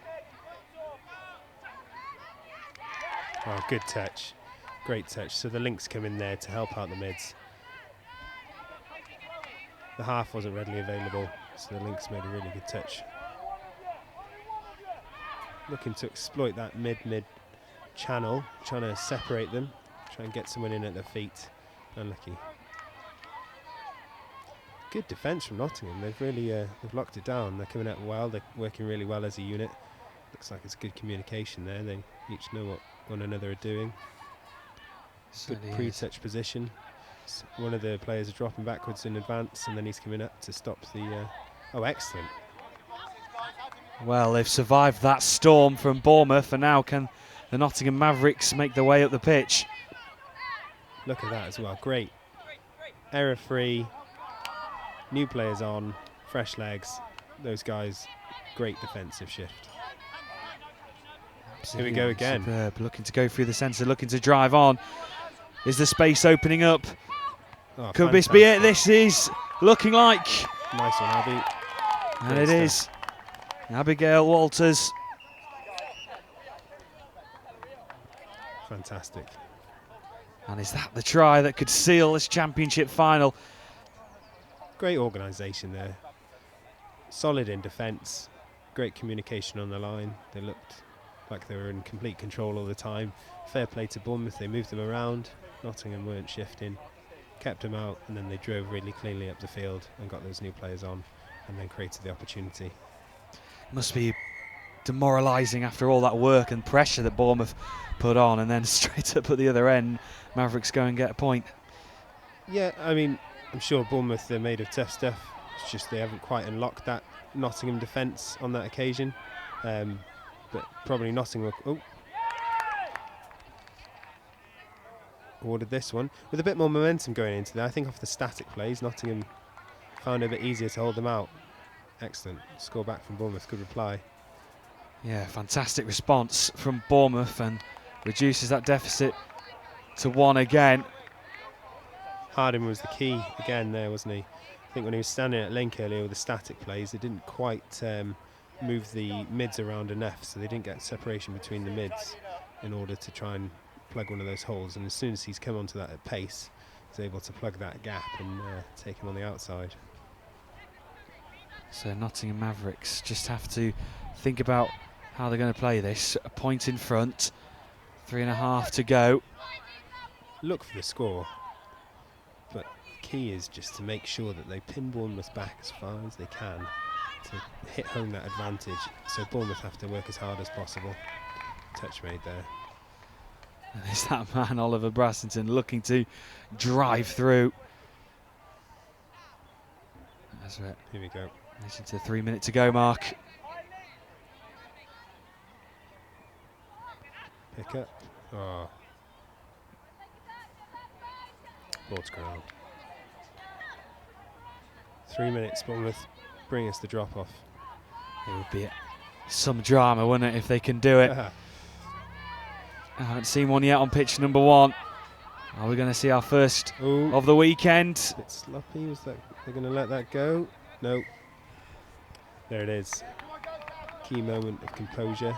The drive had made some good yardage. They're up to the half. They'd had fresh legs on. They just needed to get that to stick. That plant needed to be a little bit better. Nottingham straight back into them. And can the Nottingham Mavericks get another try and really put the pressure on? Plays Chance. the quickie. Oh, ball back inside. Ball to ground. 2 minutes remaining. The Nottingham Mavericks are inching second by second to this championship final victory. Oh, nice. Okay, looks like it might be it. Oh, Hardiman's going. Good yardage. Into the 10. An important run, that one. 1.5 minutes to go. Oh. Over the mark. That's frustrating, Hardiman. Just done all that great work as well, and just a yeah, he saw there was a bit of space. He saw there was a bit of space there, and that's probably when you're a score behind with 2 minutes to go. That's what you do. You think, right, I've got to force this a little bit, and he's just gone a little bit further than he'd like to have gone there. Really, I think he's done for the wing, and the marks just eluded him. But Nottingham straight back getting them on their line again. So the final minutes of this championship final, a penultimate game of the weekend. Can the Mavericks finish it off? 5th touch called. Last killing. Got to kill it in this corner now. Excellent. Bournemouth have got the work to do. Seconds ticking down. Can Bournemouth pull off something to get this to a drop off? The rain's really coming down now. It certainly is. It's just adding to the drama of the whole occasion. Waiting for that hooter anxiously at Bournemouth. Here comes the scoop. Could this be it? Could this be the moment? He's through. Driving He's through. Come on. Oh no! Unbelievable. So close. Oh, and there's the hooter, and that could have been a dramatic ending. What a shame. I would have loved to have seen that gone to drop off. It deserved it, didn't it? It was a fantastic final. And fair play, both teams really stuck in there, 8-7. Bournemouth were up on the half, weren't they, by a point? Nottingham came back. Well, brilliant. Yeah, what a fantastic championship final, and it's Bournemouth Lions that just edge it in the end. They had that chance right at the death to take it to a drop-off, but it is the Nottingham Mavericks who take home the victory. And now we move on to our final game of the day and the weekend. BBR taking on CSSC London Wands, and I'm sure you'll be having one eye on this one. It's going to be a cracker. I'm really looking forward to this. CSSC ones they've really been going very strong. Obviously BBR, there's quality there, so it's going to be a real ding dong. Looking forward to it. I'm going to get in under that stand there and enjoy this to the maximum. Yeah, fantastic. Yeah, it certainly will be, so do stick with us. Our final game of the weekend, the Elite Cup final, BBR against CSSC London Wands, will be coming up for you very shortly.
Joined by Emily Harding, captain of the victorious Nottingham Mavericks. How proud of you of that team and your performance against Bournemouth? I'm so proud. As we played them in our first game yesterday and lost. So we're a bit worried about coming in to play them again. But we've won both our games today. We've really built all weekend and really proud. It's like a really young team that we've got here. So yeah, really, really proud. Yeah, we had Chris Simon on commentary earlier on in the day, and he said there were 8 17-year-olds and under in that squad. Yes, yeah, I think we've got a lot of under 20s. So, but it's good. We've got the pace, and I think Ollie Brassington has been absolutely tearing it up today as one of our younger junior players. So one to watch. With the Hoods doing well in the elite competition as well, I mean, how Nottingham, it seems to be a club that's in a really positive place. Yeah, I think we're in a really great place at the minute. So I think today Hoods have finished the highest they ever have. Mavericks, we've got this sort of younger team coming up. So yeah, we're just building. set up in Nottingham. So just keep building. If there's one thing you're going to take home from this weekend, and either to work on or as a positive to build on, what would it be, do you think? I don't know. I feel that's a toughie. I'll ask. Let me give you a little bit of time to think about that one. It's just in terms of as well for the youngsters coming up, and when you've got a CSSC against bareback riders at BBR, are you guys going to be sitting around watching it and then looking to take things from this game onwards? Yeah, probably. I think it's really good that we the videos to watch back from all those games and sort of see how other teams are doing it. But I think. I know I keep going on about the youngsters in our team and stuff, but a lot of them have been going to Junior England training, so it's good that they can bring some of that through as well. Emily, Brenny, congratulations. Thank you very much for your time, and we'll see you with your trophy later on. Yeah.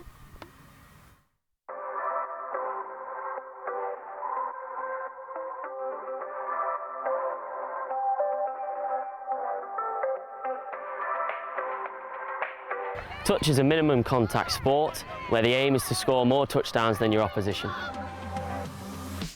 Touch team is made up of 6 players on the pitch with up to 8 substitutions.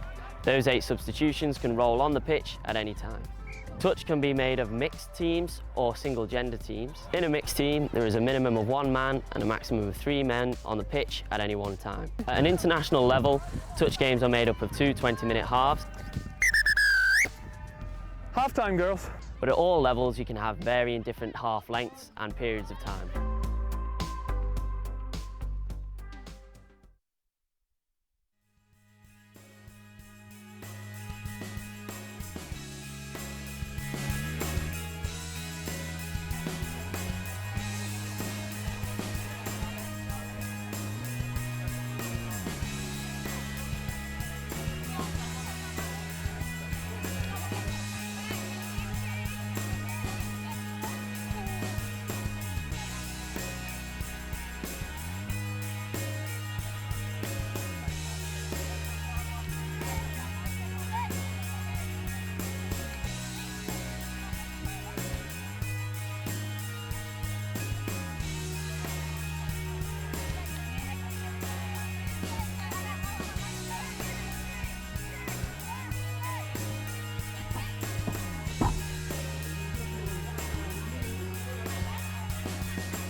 So welcome back to Banbury for the Belief Elites National Touch Series, and we are into the final game of the weekend.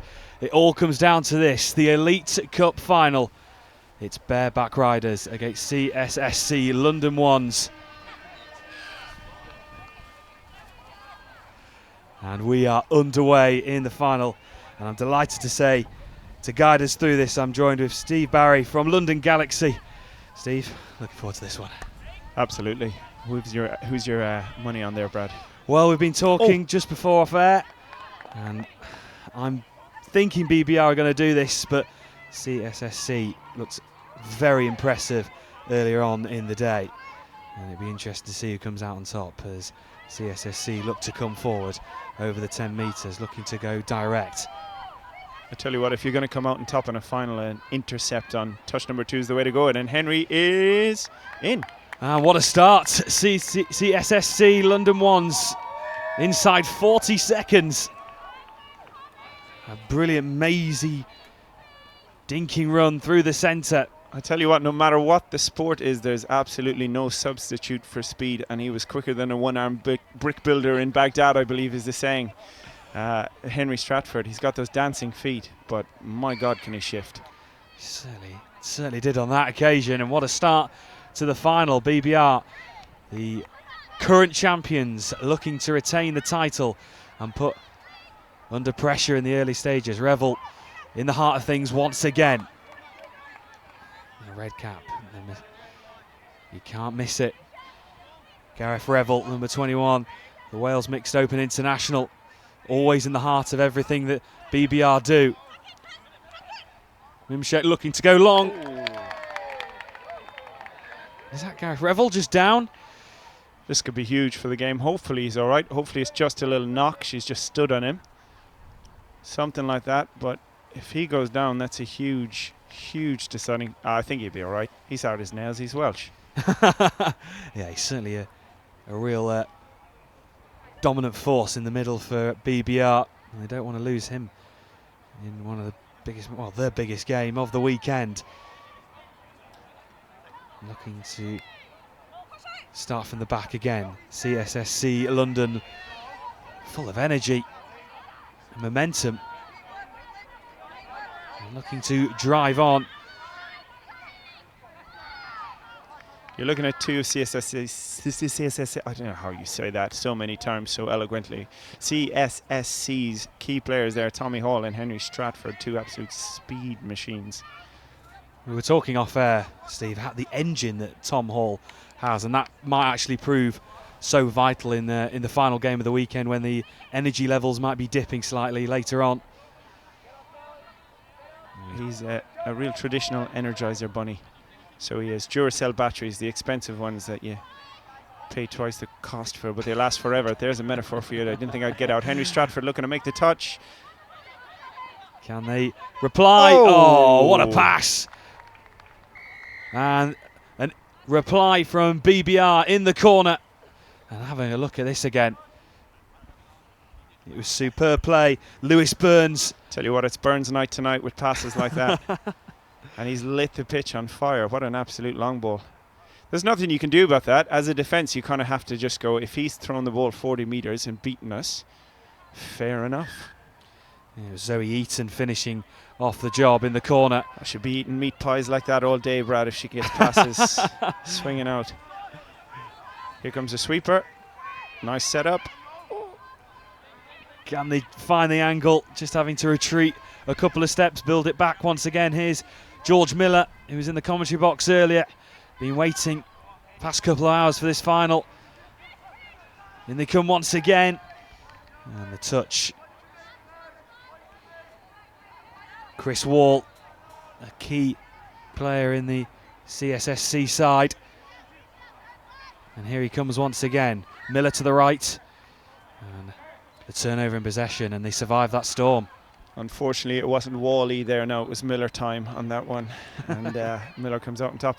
Has he given him for a touch pass? It's an odd decision. We'll back him. We'll back the ref. Yeah, the refs have. It's been a long weekend for them, and they've.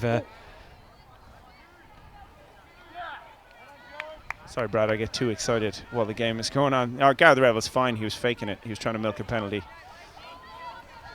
Mimshek involved. Over the 10-yard. Clark Hobson. A man as talented as touch as he is handsome and bearded. And that mistakable front three.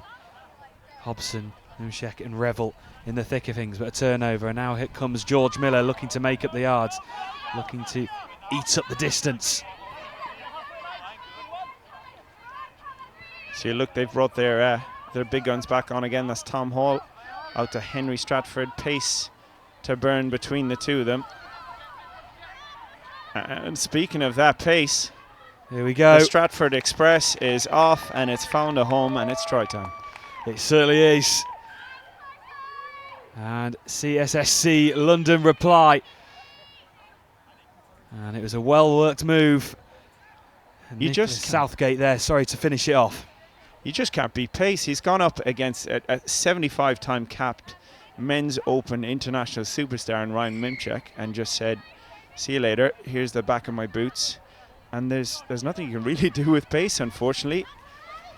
Certainly is a key asset. Mark Knight involved now for BBR.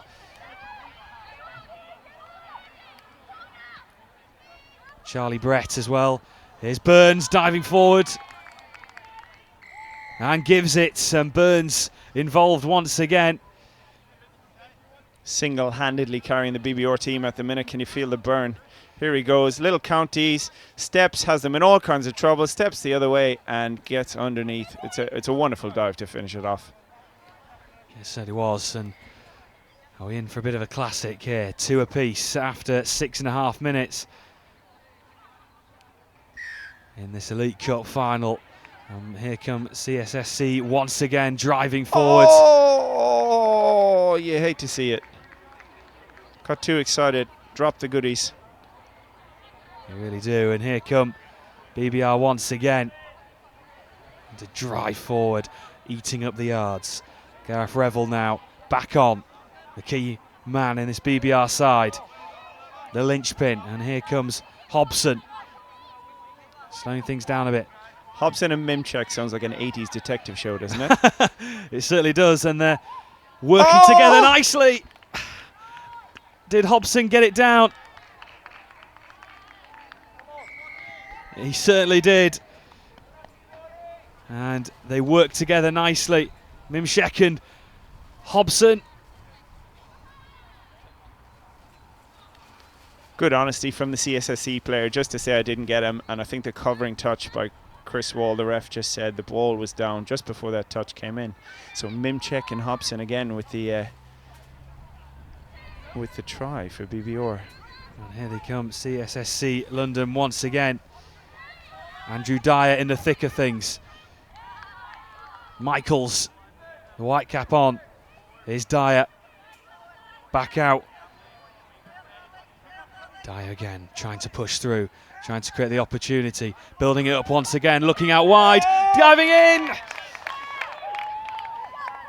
And a reply, and what an opening couple of 8 minutes we've had. And it's 3 apiece, and it was a brilliant pass out wide from Andrew Dyer.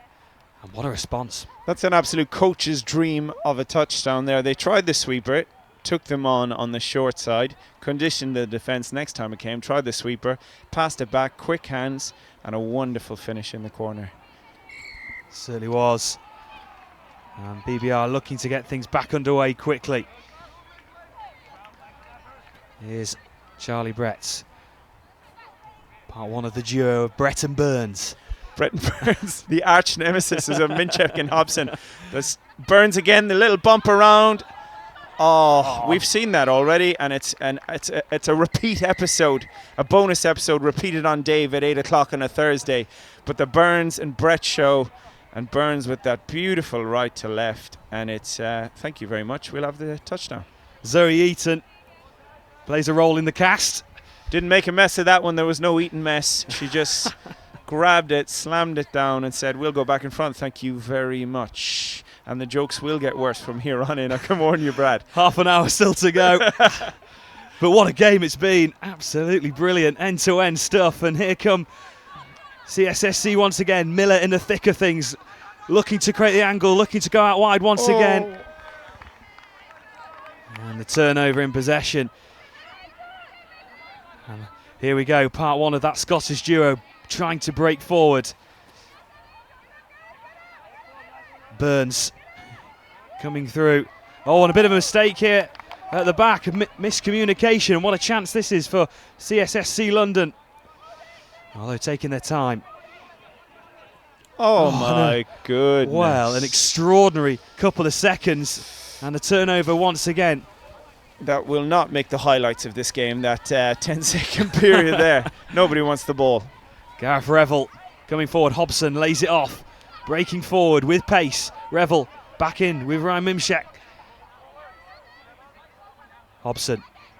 And just slowing things down. Here's Gareth Revel. And pass out wide, and just too short on that occasion. But a couple of mistakes from both sides, and opportunity now for CSSC London to start from the back. There's Lewis Lau just coming off after making good yards, stalwart of the CSSC club. And here they come through the centre. Chris Wall involved. And stopped on this occasion. 11 minutes gone, 4-3 BBR. And what's been a fantastic cup final so far. Gareth Revel involved at the back, looking to get things in motion. Good turn of pace away.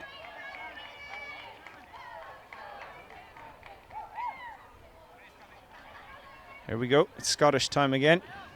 Bretton Burns involved once again. Bretton Burns on the case once more. There's number 8, Burns again, looking to set up. We'll look again for that big right to left pass that he's showed off so far already. Charlie Brett, that white cap on, looking to burst forward. Oh, a mistake just at the... Was that touched? Line. Yeah, we might have 6 to go here. Yeah, we've 6 to go, and you don't want to give Bretton Burns 6 to go off your line. We certainly don't, and a good opportunity now for BBR to extend that lead. Opportunity for Burns. This time the great wall of Chris Wall in the way. So they're going to, he's run that counties move where he steps in field. He's going to run it again. He's told them what he wants, which is a lovely switch. Looking out wide. And I think we might have another touchdown. Waiting for the confirmation, we certainly do. BBR extend their lead. Charlie Brett's in the thick of things once again. A superb pass out wide. And a little showing there of why Brett and Burns are such a potent duo as they were in the 80s when they both sported fantastic mustaches, is you see just before he sets it up, he turns to his mate and says, this is the call. Runs the play that he's already run a couple of times, drags a player in field, hits him on the switch, and then it's an easy 3-on-2. So Lewis Lau, Miller to the right. And looks for Andrew Dyer. Miller again, space, slowing things down. Lewis Lau once again with Miller, looking to create an opening. All a bit messy so far. They're not on the same wavelength yet, but here it comes. Is this going to be the breakthrough?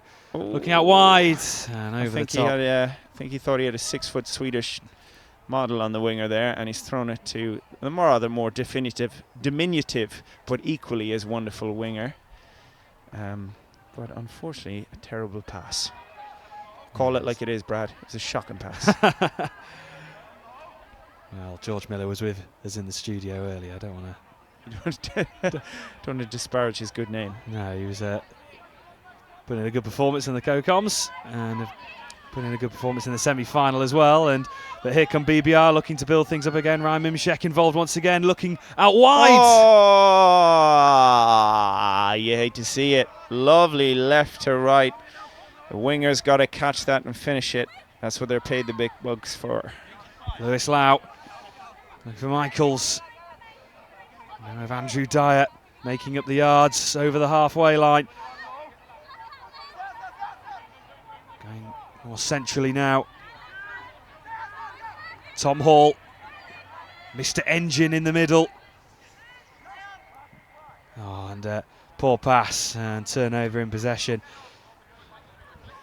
I think it's pretty important that CSSC get the next score. I think if there's another score goes against them, it could really break them. It's in that lovely key phase, 5 minutes before the half-time. And I think if BBR can get another, it might just see them get a little bit more comfortable, a little more relaxed. Whereas if CSSC can get one, we have hope again.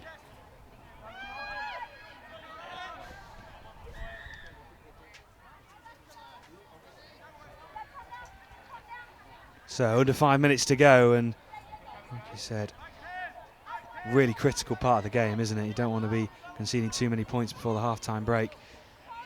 And the thing is, at this stage in the game, as much as you might try to hide it, you're absolutely knackered. So you're hoping that one of your teammates comes up big, or if you're one of those fantastic, inspirational, world-class players, you're the one who makes it happen and comes up big just before half-time. So let's see if someone can step up to that mantle. Here comes Miller bursting through the middle, looking out wide. Oh, unbelievable. Found the space. And that's the one. That's the one they needed. Sometimes just chuck the ball to the winger and say, finish that off for me. And I think that is that, who's our winger there? Keisha, is it? Rebecca Maxwell, who is also a wonderful referee. Please don't send me off the next time you ref me, Rebecca. She is. She's one of those terrific refs who talks to you the whole way through the game. Great communication values and loves it. Loves reffing and loves playing, which is an absolute joy as a player to have.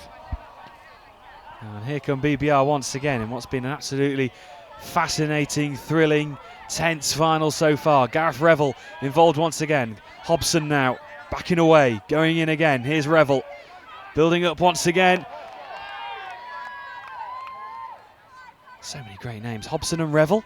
Hobson and Hobson. No, I'll always be a fan of Hobson and Mimchek, I'm afraid. I didn't like when they did the spin-off series, included Revel. They just tried to force it for a bit of extra cash. It was a cash grab. The original was a classic. I have the t-shirt. There's Dyer again, making good yards. He's just done those. He's one of those players which is essential on every team, which is he's safe. He's made the brilliant yards every time. And now we have Chris Wall and Lois Lau back on organising. Here's Miller. Now of Chris Wall looking to come through, just building up a nice bit of momentum here. And stopped. And the turnover in possession. And look how quickly BBR want to get on with things. Hobson starting from the back. Gareth Revel. Quick changeover. Mark Knight driving on, good yards. And here we go, Burns and Brett. Scottish duo once again. Charlie Brett, white cap on. Oh, and they've won a penalty. Not entirely sure what that was for. Perhaps offside. Someone not making it all the way back, but here we go. And again, we've said it time and time again. You don't want to give Brett and Burns the ball with 6 to go. You certainly don't. 2 minutes to go. Here comes Brett, a white cap on. Burns just handing it off. And it's just that Scottish duo doing all the work so far. And look again, he's made the call. He said this is what's going to happen. So look out for Brett and Burns to team up again. I'm going to predict a little ninja, a little follow play. He's going to pick up, fire it straight back. Oh! Looking out wide, Amy Sutton. And absolutely brilliant. Thank God they didn't go with my prediction. They went with a quickie QB, fired it straight back to Burns and said, you know that right to left that you showed off several times already? Any chance you can whip another classic? That's his catchphrase. That's the end of the episode. Every time he turns and looks to the camera and just goes, it was right to left. Almost James Bond style, James looking Bond, down yeah, the camera. Yeah, yeah. Burns and Brett. It's a classic signature move. Here we go, Tommy Hall on again. And again, we said it, you know, at a critical moment earlier. If CSSE can get one before half-time. There we go. That's a brilliant firm touch by Mark Knight. Doesn't believe in feminism. Will hit the women as hard as the men. But it's mixed and they're well able for it. And he's won them that ball back there just through a good firm but fair touch. Gareth Revel over the halfway line.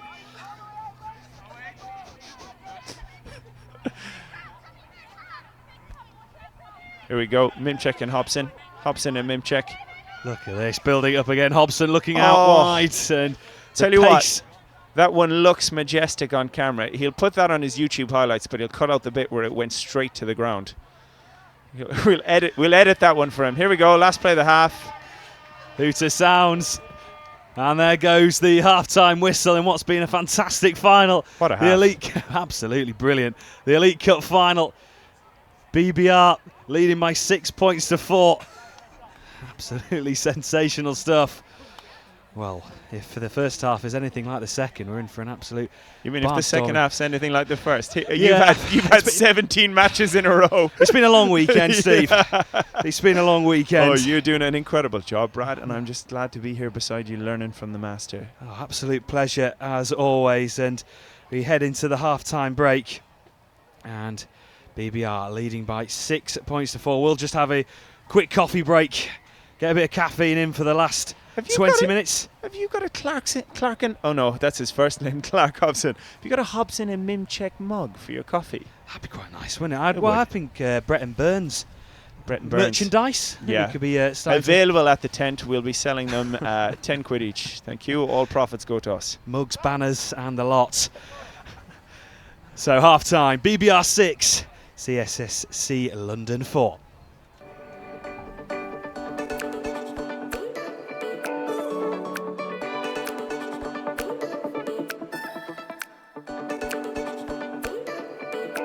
To describe a changeover, it's as a result of a mistake. So mistakes can be from dropping the ball. Stay on.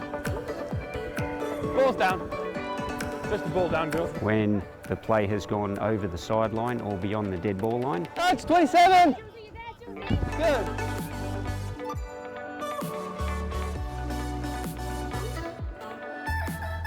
And during play, when the acting half runs with the ball and gets touched. 12 all the way, 12 still. Good. And the most common one is on the 6th touch. That's when the possession gets changed over also.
So our final 20 minutes of action here in Banbury for the Belief Elite National Touch Series in the Elite Cup final, BBR against CSSC London. And what a first half we've had, and delighted again to say joined with me with Stephen Barry from London Galaxy. We haven't actually talked about your win in the Premiership Cup final. Good Huge victory. Win. Yeah, huge win. I carried the team for most of the game.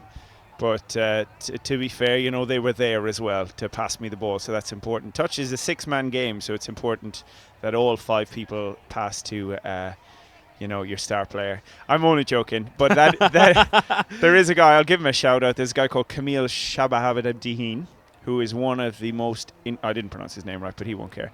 He's one of the most incredible players, and it's just worth noting he was the 3rd highest touch scorer in all divisions at the latest World Cup, which is, the other 2 were Australians. So that's quite a mean feat. It's pretty good.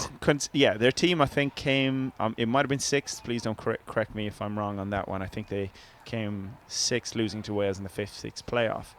But for a team that wasn't dominating, destroying everyone, I think he came away with 28 touchdowns. Unbelievable. And I always make the joke that rule 1, pass the ball to Camille.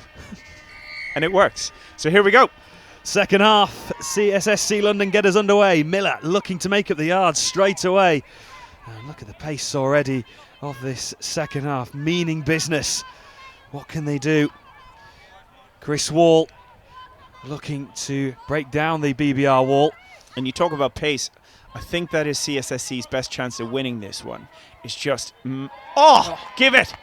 Give it! What a dive. The dive. Tom Daly is sitting at home going, I could learn that and I could maybe come out of retirement and win a medal and stop going on TV shows. Chris Wall building up once again.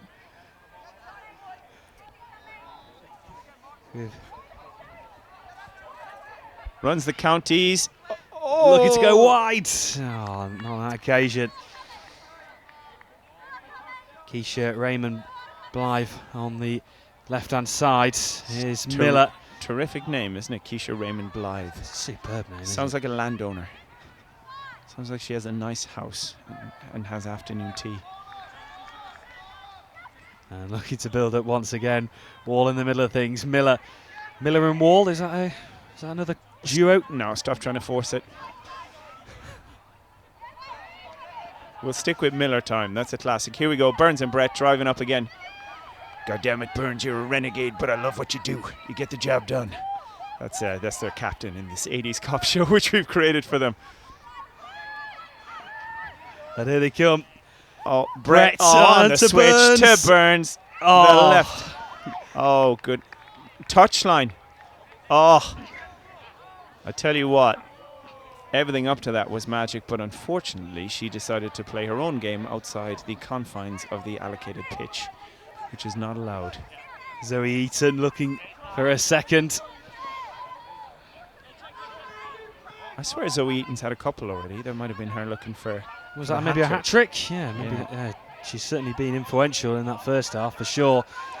Is looking to come again through the middle. Oh, yes. And they're right back in this. Oh, yes. I reckon Henry Stratford's mother was a gazelle. Look at the way he moves down here. Just elegant, dancing feet. So effortless, so easy.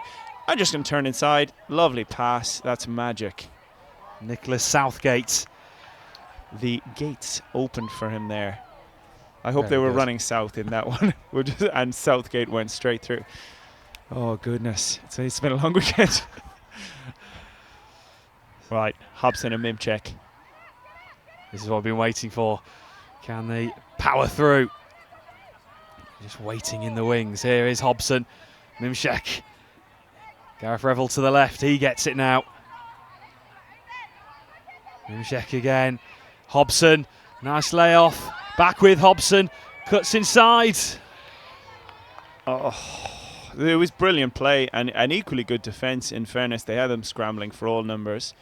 That's a move called a fire-up, where you take a little short on one side and then find the guy with the nicest beard on the team and chuck it hard to him. Basically, you try and expose your nice quick guy against their female link, and the CSSC winger and link defended it brilliantly. And here we go again. Mimchek involved, looking out wide. Is he going to give it? Yep. Looks like he has, and BBR restore their 2 points advantage. Mimchek involved. And this is one out of the Burns playbook. Lovely, casual, right to left. And that was a little touch of class there. You can see the experience, the class. They had the repeat set it up, found the lovely space, and try time. Yeah, it was Amy Sutton finishing off. Lewis Lau now involved. Miller for CSSC London looking to break forward. Dye was to the left, but now Miller to the right. Great pressure from Gareth Revel in defence there. Just made that pass that a little bit more difficult. It's a nicely worked move, but it's easy to do it when you don't have a giant man hurtling towards you. At a surprisingly quick speed, he moves well. Yes. Interesting fact about Gareth Revel, he eats over 20 chickens a day to maintain muscle mass. I might have made that fact up. Yeah, we don't endorse eating 20 chickens a day. He's got a Nando's card that you wouldn't believe, I'd imagine. He's certainly been influential in this BBR side throughout the weekend. And here comes Burns. Bretton Burns once again, and Burns diving forward. Brilliant touch. Andrew Dyer said, "Not today, son." That was a brilliant touch. I thought he had him done all ends up. Wonderful footwork, lovely setup play, but brilliant defence equally. It's just good touch. Touch was the real winner in that one. It was. As CSSC London looked to come forward. Miller driving forward, eating up the yards. And now in the centre with Wall, breaking forward. Claire Waddle involved. Southgate, the latest scorer. Now Wall just picks it up. Burst forward, bit of acceleration. Waddle again. Now with Wall. Back inside to Waddle. This is a brilliant move. Oh, Can he finish this off? This is sensational. Oh. That would have been an absolutely incredible try. I was like watching vintage Barbarians there. It was majestic from CSSC. But unfortunately, just one pass short of being the try of the weekend. And here comes forward BBR. Burns. Mimshek. Hobson. Driving forward. Hobson picks it up. Looks to burst forward. Stops in his tracks. And he's got the repeat set there from just offside. Just good quick driving off the back of it, and this is what you want. You want Hobson and Mimchek with a repeat set. Look for a little quickie here. That's Mimchek's speciality. On the field, nowhere else. And diving forward. And that's why. He just always gets the job done. If you want a quickie, call Ryan Mimchek. That's, I believe, the saying. Look at this. It's just so elegant and so easy. He has the defender in all kinds of trouble. Steps back, goes low, low, low, low, low. Like the girl with those apple bottom jeans, and it's just a majestic score. You can't defend that. No, you can't defend that. Good song though. Great song. And BBR restore that 3-point advantage. Really betraying our age there by quoting that song. If you're born after 1995, you probably don't know that reference. And CSSC London have now 3 points to make up. Andrew Dyer in the centre of all the things for CSSC London at the moment.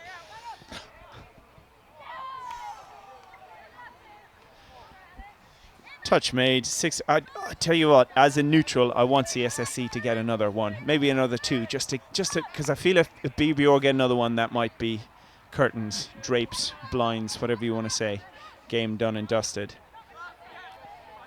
Yeah, BBR looking for game, set and match. Nice. That's why you're the pro. You used an actual sporting reference. I went down the IKEA furniture range. Tell you what, Burns is back on, and he has stamped his name all over this final with touches of class. And here's Hobson on the halfway line. Burns picks up Mark Knight. Burns again, bursting forward, looking for his Scottish partner Brett to the left. But I'm not going to lie to you, Brad. I might be a fan of this young. What's his first name? Lewis Burns. He's absolutely controlled this final and just touched class. Here's the communication values again. He's told them what he wants, runs his counties, little step, and they've shut him down again. But yeah, I think he might be the guy who gets the solo show after the Burns and Brett show breaks up because of Brett's wage demands. Here we go. Little county step in field. Burns Brett. Oh, look at that little switch. And what's brilliant about this is they've run the same move time and time again, but the communication means they've run little different options, so it's so hard to defend. Oh, I thought he dropped it. He might have got away with one there. So let's see what they come up with first here. Burns back to Brett, looking to dive forward. I won't give him any points for grace on the dive, but it was effective. And again, look, you can just see that a lot of touch comes down to working cohesively as a team. And look at this. His mate bounces out, holds the defender off. And yeah, I mean, that was all Burns as well. I'm the Burns fan club, so I'll give all credit to him. But fantastic finish from Brett.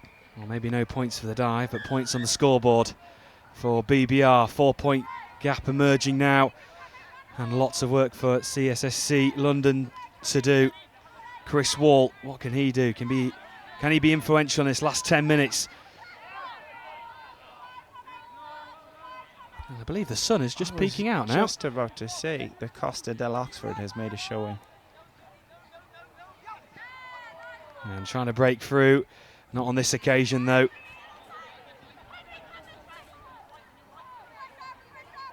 And looking to start from the back. Revel. Hobson. I do like this about BBO, where they're just willing to trust every player on the team and just chuck it around, which is how you develop into a brilliant team. And here we go, Burns again. Look at this. What a player. Absolutely running the show. Hunker burning love. How many other references? Can we get one in for poor old Keith? Rest in peace. He's a fire starter, this Burns kid. Look at the passing on him. It's just everything is crisp. And now they're just toying with the CSSC defence. Here we go, Counties again. Burns looking left. I gave him the big write-up. I don't like him anymore. That's it. Sub him off. He's rubbish. I think he actually is willing to sub off. Might be a bit tired. He's been absolute class in this game. He's been a real joy to watch, hasn't he? I reckon that's the first time his right to left hasn't resulted in a try. So we'll forgive him one. Everybody gets one. Chris Wall looking to burst forward. Lewis Lau making up good yards. Andrew Dyer in the middle. There's Tommy Hall looking to scoop, one of the quickest players out there. And oh, look at this, bursting forward. Oh, hello. Superb. Absolutely. Take a bow, son. Take this all, Tommy Hall. Look at this. Look, he's one of the players who works so hard off the field, and it's the last 9 minutes of a final when it pays off. Eat your vegetables, do your sprints. The Tom Hall story. So 8 minutes to go. BBR 9, CSSC London 6. And still full of energy, as we'd expect. Hobson and Mimshek going through the middle. Here comes a quickie. Look at this, Hobson and Mimshek just running it. Oh, and just dropped. I think they might have bought a penalty, though. And if I was a betting man, I would say we're about to see another quickie from Ryan Mimchek. It's his go-to move. He's got this wonderful low dive. If Stratford's mother was a gazelle, I believe his mother was a iguana. Jeez, that's not a nice thing to call someone's mother. I'm so sorry. As he goes diving in, as you'd say. Was it like an iguana then, you say? I mean, I was trying to think of a creature that has a fantastic sort of low, scuttly movement. Here we go, quickie again. And the beauty of getting that repeat set is you can try these out, try things out, and you know, if you don't score, it doesn't matter. You still have another move. I wonder if that signal behind the back was a little something special to look out for. Here we go. Quickie, long. And as easy as that, Zoe Eaton gets another one in this Elite Cup final. Do you reckon at half-time what they do with us? I'm going to throw a reference at you. This is going to be wild. Space Jam. Michael Jordan's Special Juice. Do you remember that reference?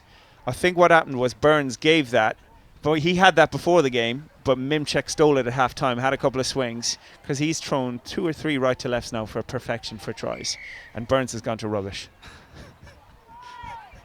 Can you call the best player on the field rubbish? It'd be quite a dramatic fall from grace, wouldn't it? He has won them this game so far, and I think with 7 minutes to go, I could be wrong, but 7 minutes to go, I think they are very much looking in control for this one. Oh, I wonder what. So he's given the penalty for offside, but if the offside player has made the touch, I think Chris Wall thought that might be a try. Maybe he was trying to convince the ref by kicking the ball back to halfway. But is that Greg Cropper reffing? One of the best refs out there, and he has called a penalty. So they'll get a repeat set of 6, and hopefully they get a try here. Yeah, good opportunity now for CSSC to reduce that deficit and put some pressure on in the closing moments. Wall opting to go back. Can they break through? Just Waddle with the setup play. Out to Wall. There's the little follow. Lovely. Tell you what, poor old Lewis Burns was left out to hang out to dry there. He corners very hard and then gets just caught out on this little follow. Is that Andrew Dyer with the score, was it? Nicholas Southgate. Southgate. He's had another one. Floodgates opened up again. He specialises in tries where he has that lovely stroll in. It's a nice skill to specialise in. So now we have Hobson and Mimchek just to try and get back there and open up the deficit again. Oh, look at this, straight away. The intensity. I'm calling it now. If CSSE are to have a chance, they got to hold them out here. And there's a good start. Andrew Dyer again. We've seen him do it a couple of times at the very last. He's been one of those fantastic players which you need in every team. He's eating meters, making terrific defensive reads, helping out, great energy levels. And there we go. So there it is. This might be the one. I think Ryan Rimchek is giving the referee that slightly longer stare where you politely indicate that you disagree with his call. And that's an experienced veteran's way. If that was me, I'd be blowing and effing and shouting and getting sent off. It has happened. It's the calm and composure, isn't it? Yeah, just when you need it. And I think that's why he has 75 caps for his country. And I'm playing Park Touch. So they bought themselves a penalty here off the back of this. Come on, CSSC. You can't say that because you have to be neutral. But I want a cracking game and I want drop-off. It'd be nice to finish off, wouldn't it, the weekend? Not for us, not for them. We can sit here and commentate on it. They have to do the running. Yeah, they've put every ounce of energy into Lovely this sweeper final. player on the back. Lovely play. Back to Miller, looking for an opening. One touch to play with here. Here we go. Can they set something up? Waddle. Just can't break through that defense. Just ran out of few options there at the end of that set. And here they come again. Gareth Revel. Looking to build again. Hobson. It's good defense from CSSE though. Here comes our boy Burns.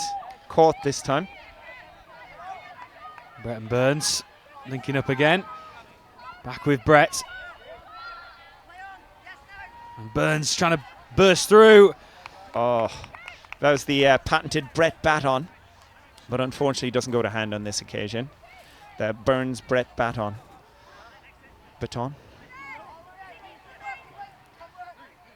And CSSE really need to find the energy in the legs from somewhere in the last couple of minutes if they're going to. And if you're talking energy, you want Tom Hall on and Henry Stratford.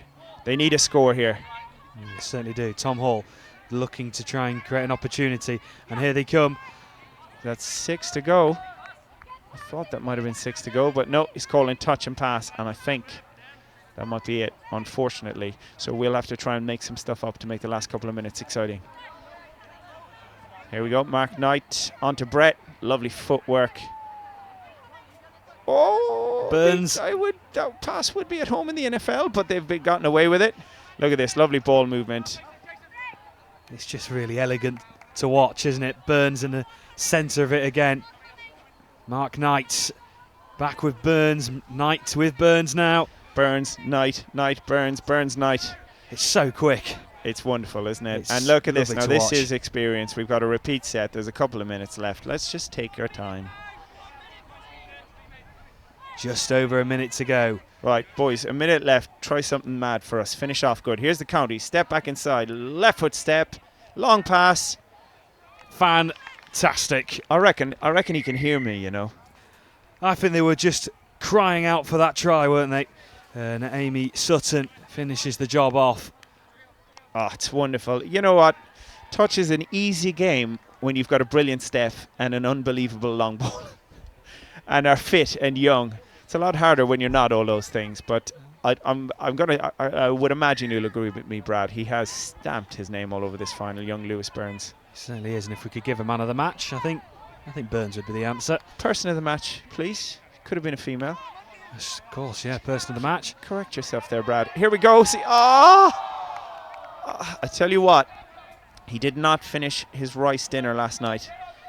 And if he did, he would have had the power to finish off that pass. But last 10 seconds, just fell a little bit short.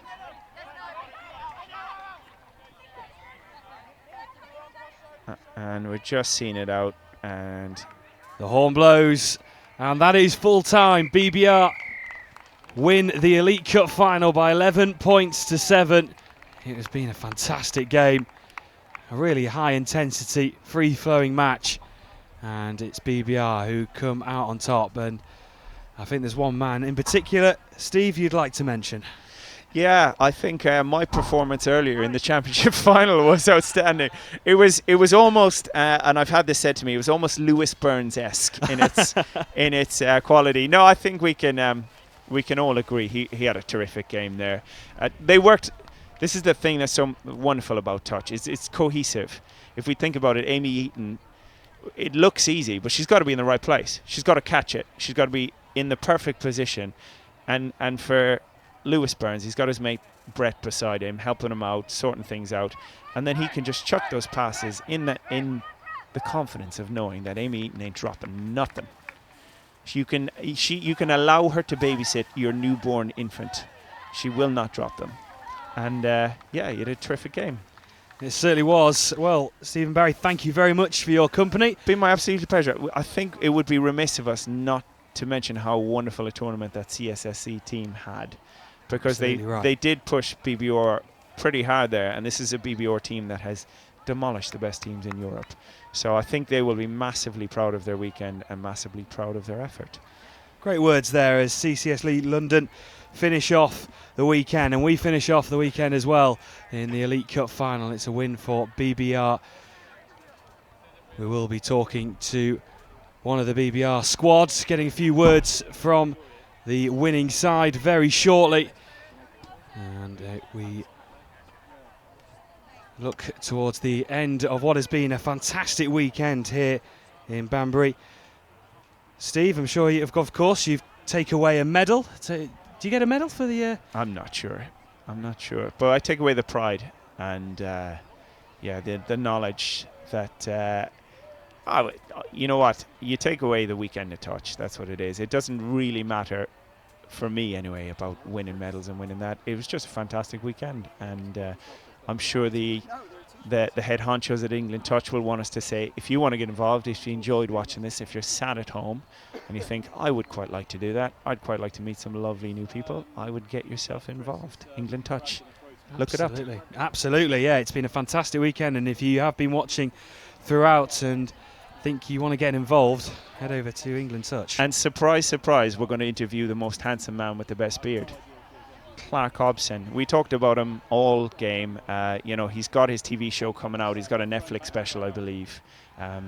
Hobson and Mimchek. And yeah, I'll let you introduce him, Brad. Certainly will. He had a fantastic game, and BBR have come out victorious, and we can speak now with Clark Hobson. Clark Hobson, you're blowing a bit. How hard was that? Yeah, it was tough work. We knew that CSSC were going to come out the traps hard, but they kept it up all game. They drove really, really hard on us, and we somehow managed to pull it out the bag. A lot of your guys had come back from Malaysia, come back from World Cup experience, but for different countries. A lot of the England guys have come back from different teams within the same country. Yeah. How do you adapt to that as a team when you're Sports Elite National Touch Series? For us, it's really about adapting on the weekend, and I think you can probably see that in some of our driving patterns. Sometimes it can be a little bit off the cuff, I'd say, and you can tell that CSSC for a lot of their driving patterns are really, really smooth, and they definitely knew when to strike and did it really well. Taking on where you left off at the end of last season, you were 3-0, I think, in terms of the tournaments, and ended up being the overall champions. Do you guys? We're chatting to Ryan Mimchik in commentary earlier on. He said you don't feel a massive amount of pressure, but I don't believe that for a second. I mean, you must do. It's always nice to win, right? You can't lie about that. And I think that the pressure comes from us just wanting to play touch and play fun touch, I should say, play some good touch as well. But we always know that teams are going to give us really hard games. I mean, you look at what score final in the end. It was a really close game over 40 minutes. So it's more about us playing fun touch, I think. And a quick word about the two young Scottish lads who came in. What do they bring different to the team? so they bring their connection, having played together for Scotland Mixed Open, having done really well in the World Cup, and it's just nice to see them being able to come on and have that kind of intuitive sense of what sorts of plays they want to run, and that really helped us out in attack as well. And then Mark Knight to kind of boss them around the field as well, and just to get us up there. He was, I mean, he's blown as well, but he was the runner today. He was great. As far as the competition overall is concerned, has this been harder this weekend than it was this time last year? And what does that say about the competition as a whole, if it has?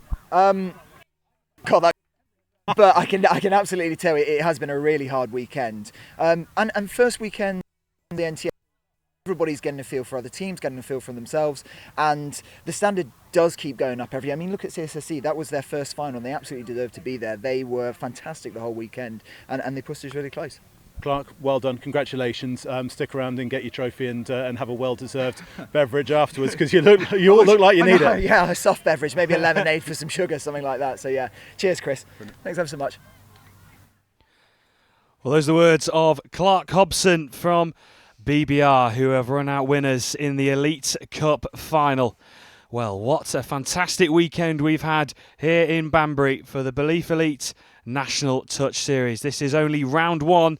We have round two coming up for you in Manchester over the weekend of the 15th and 16th of June. And then we'll return to Oxford on the 29th and 30th. But that brings an end to our coverage here in Banbury. Thank you very much for joining us over the weekend. We hope you've enjoyed it as much as we have. And until next time, have a very good evening, and we'll see you soon.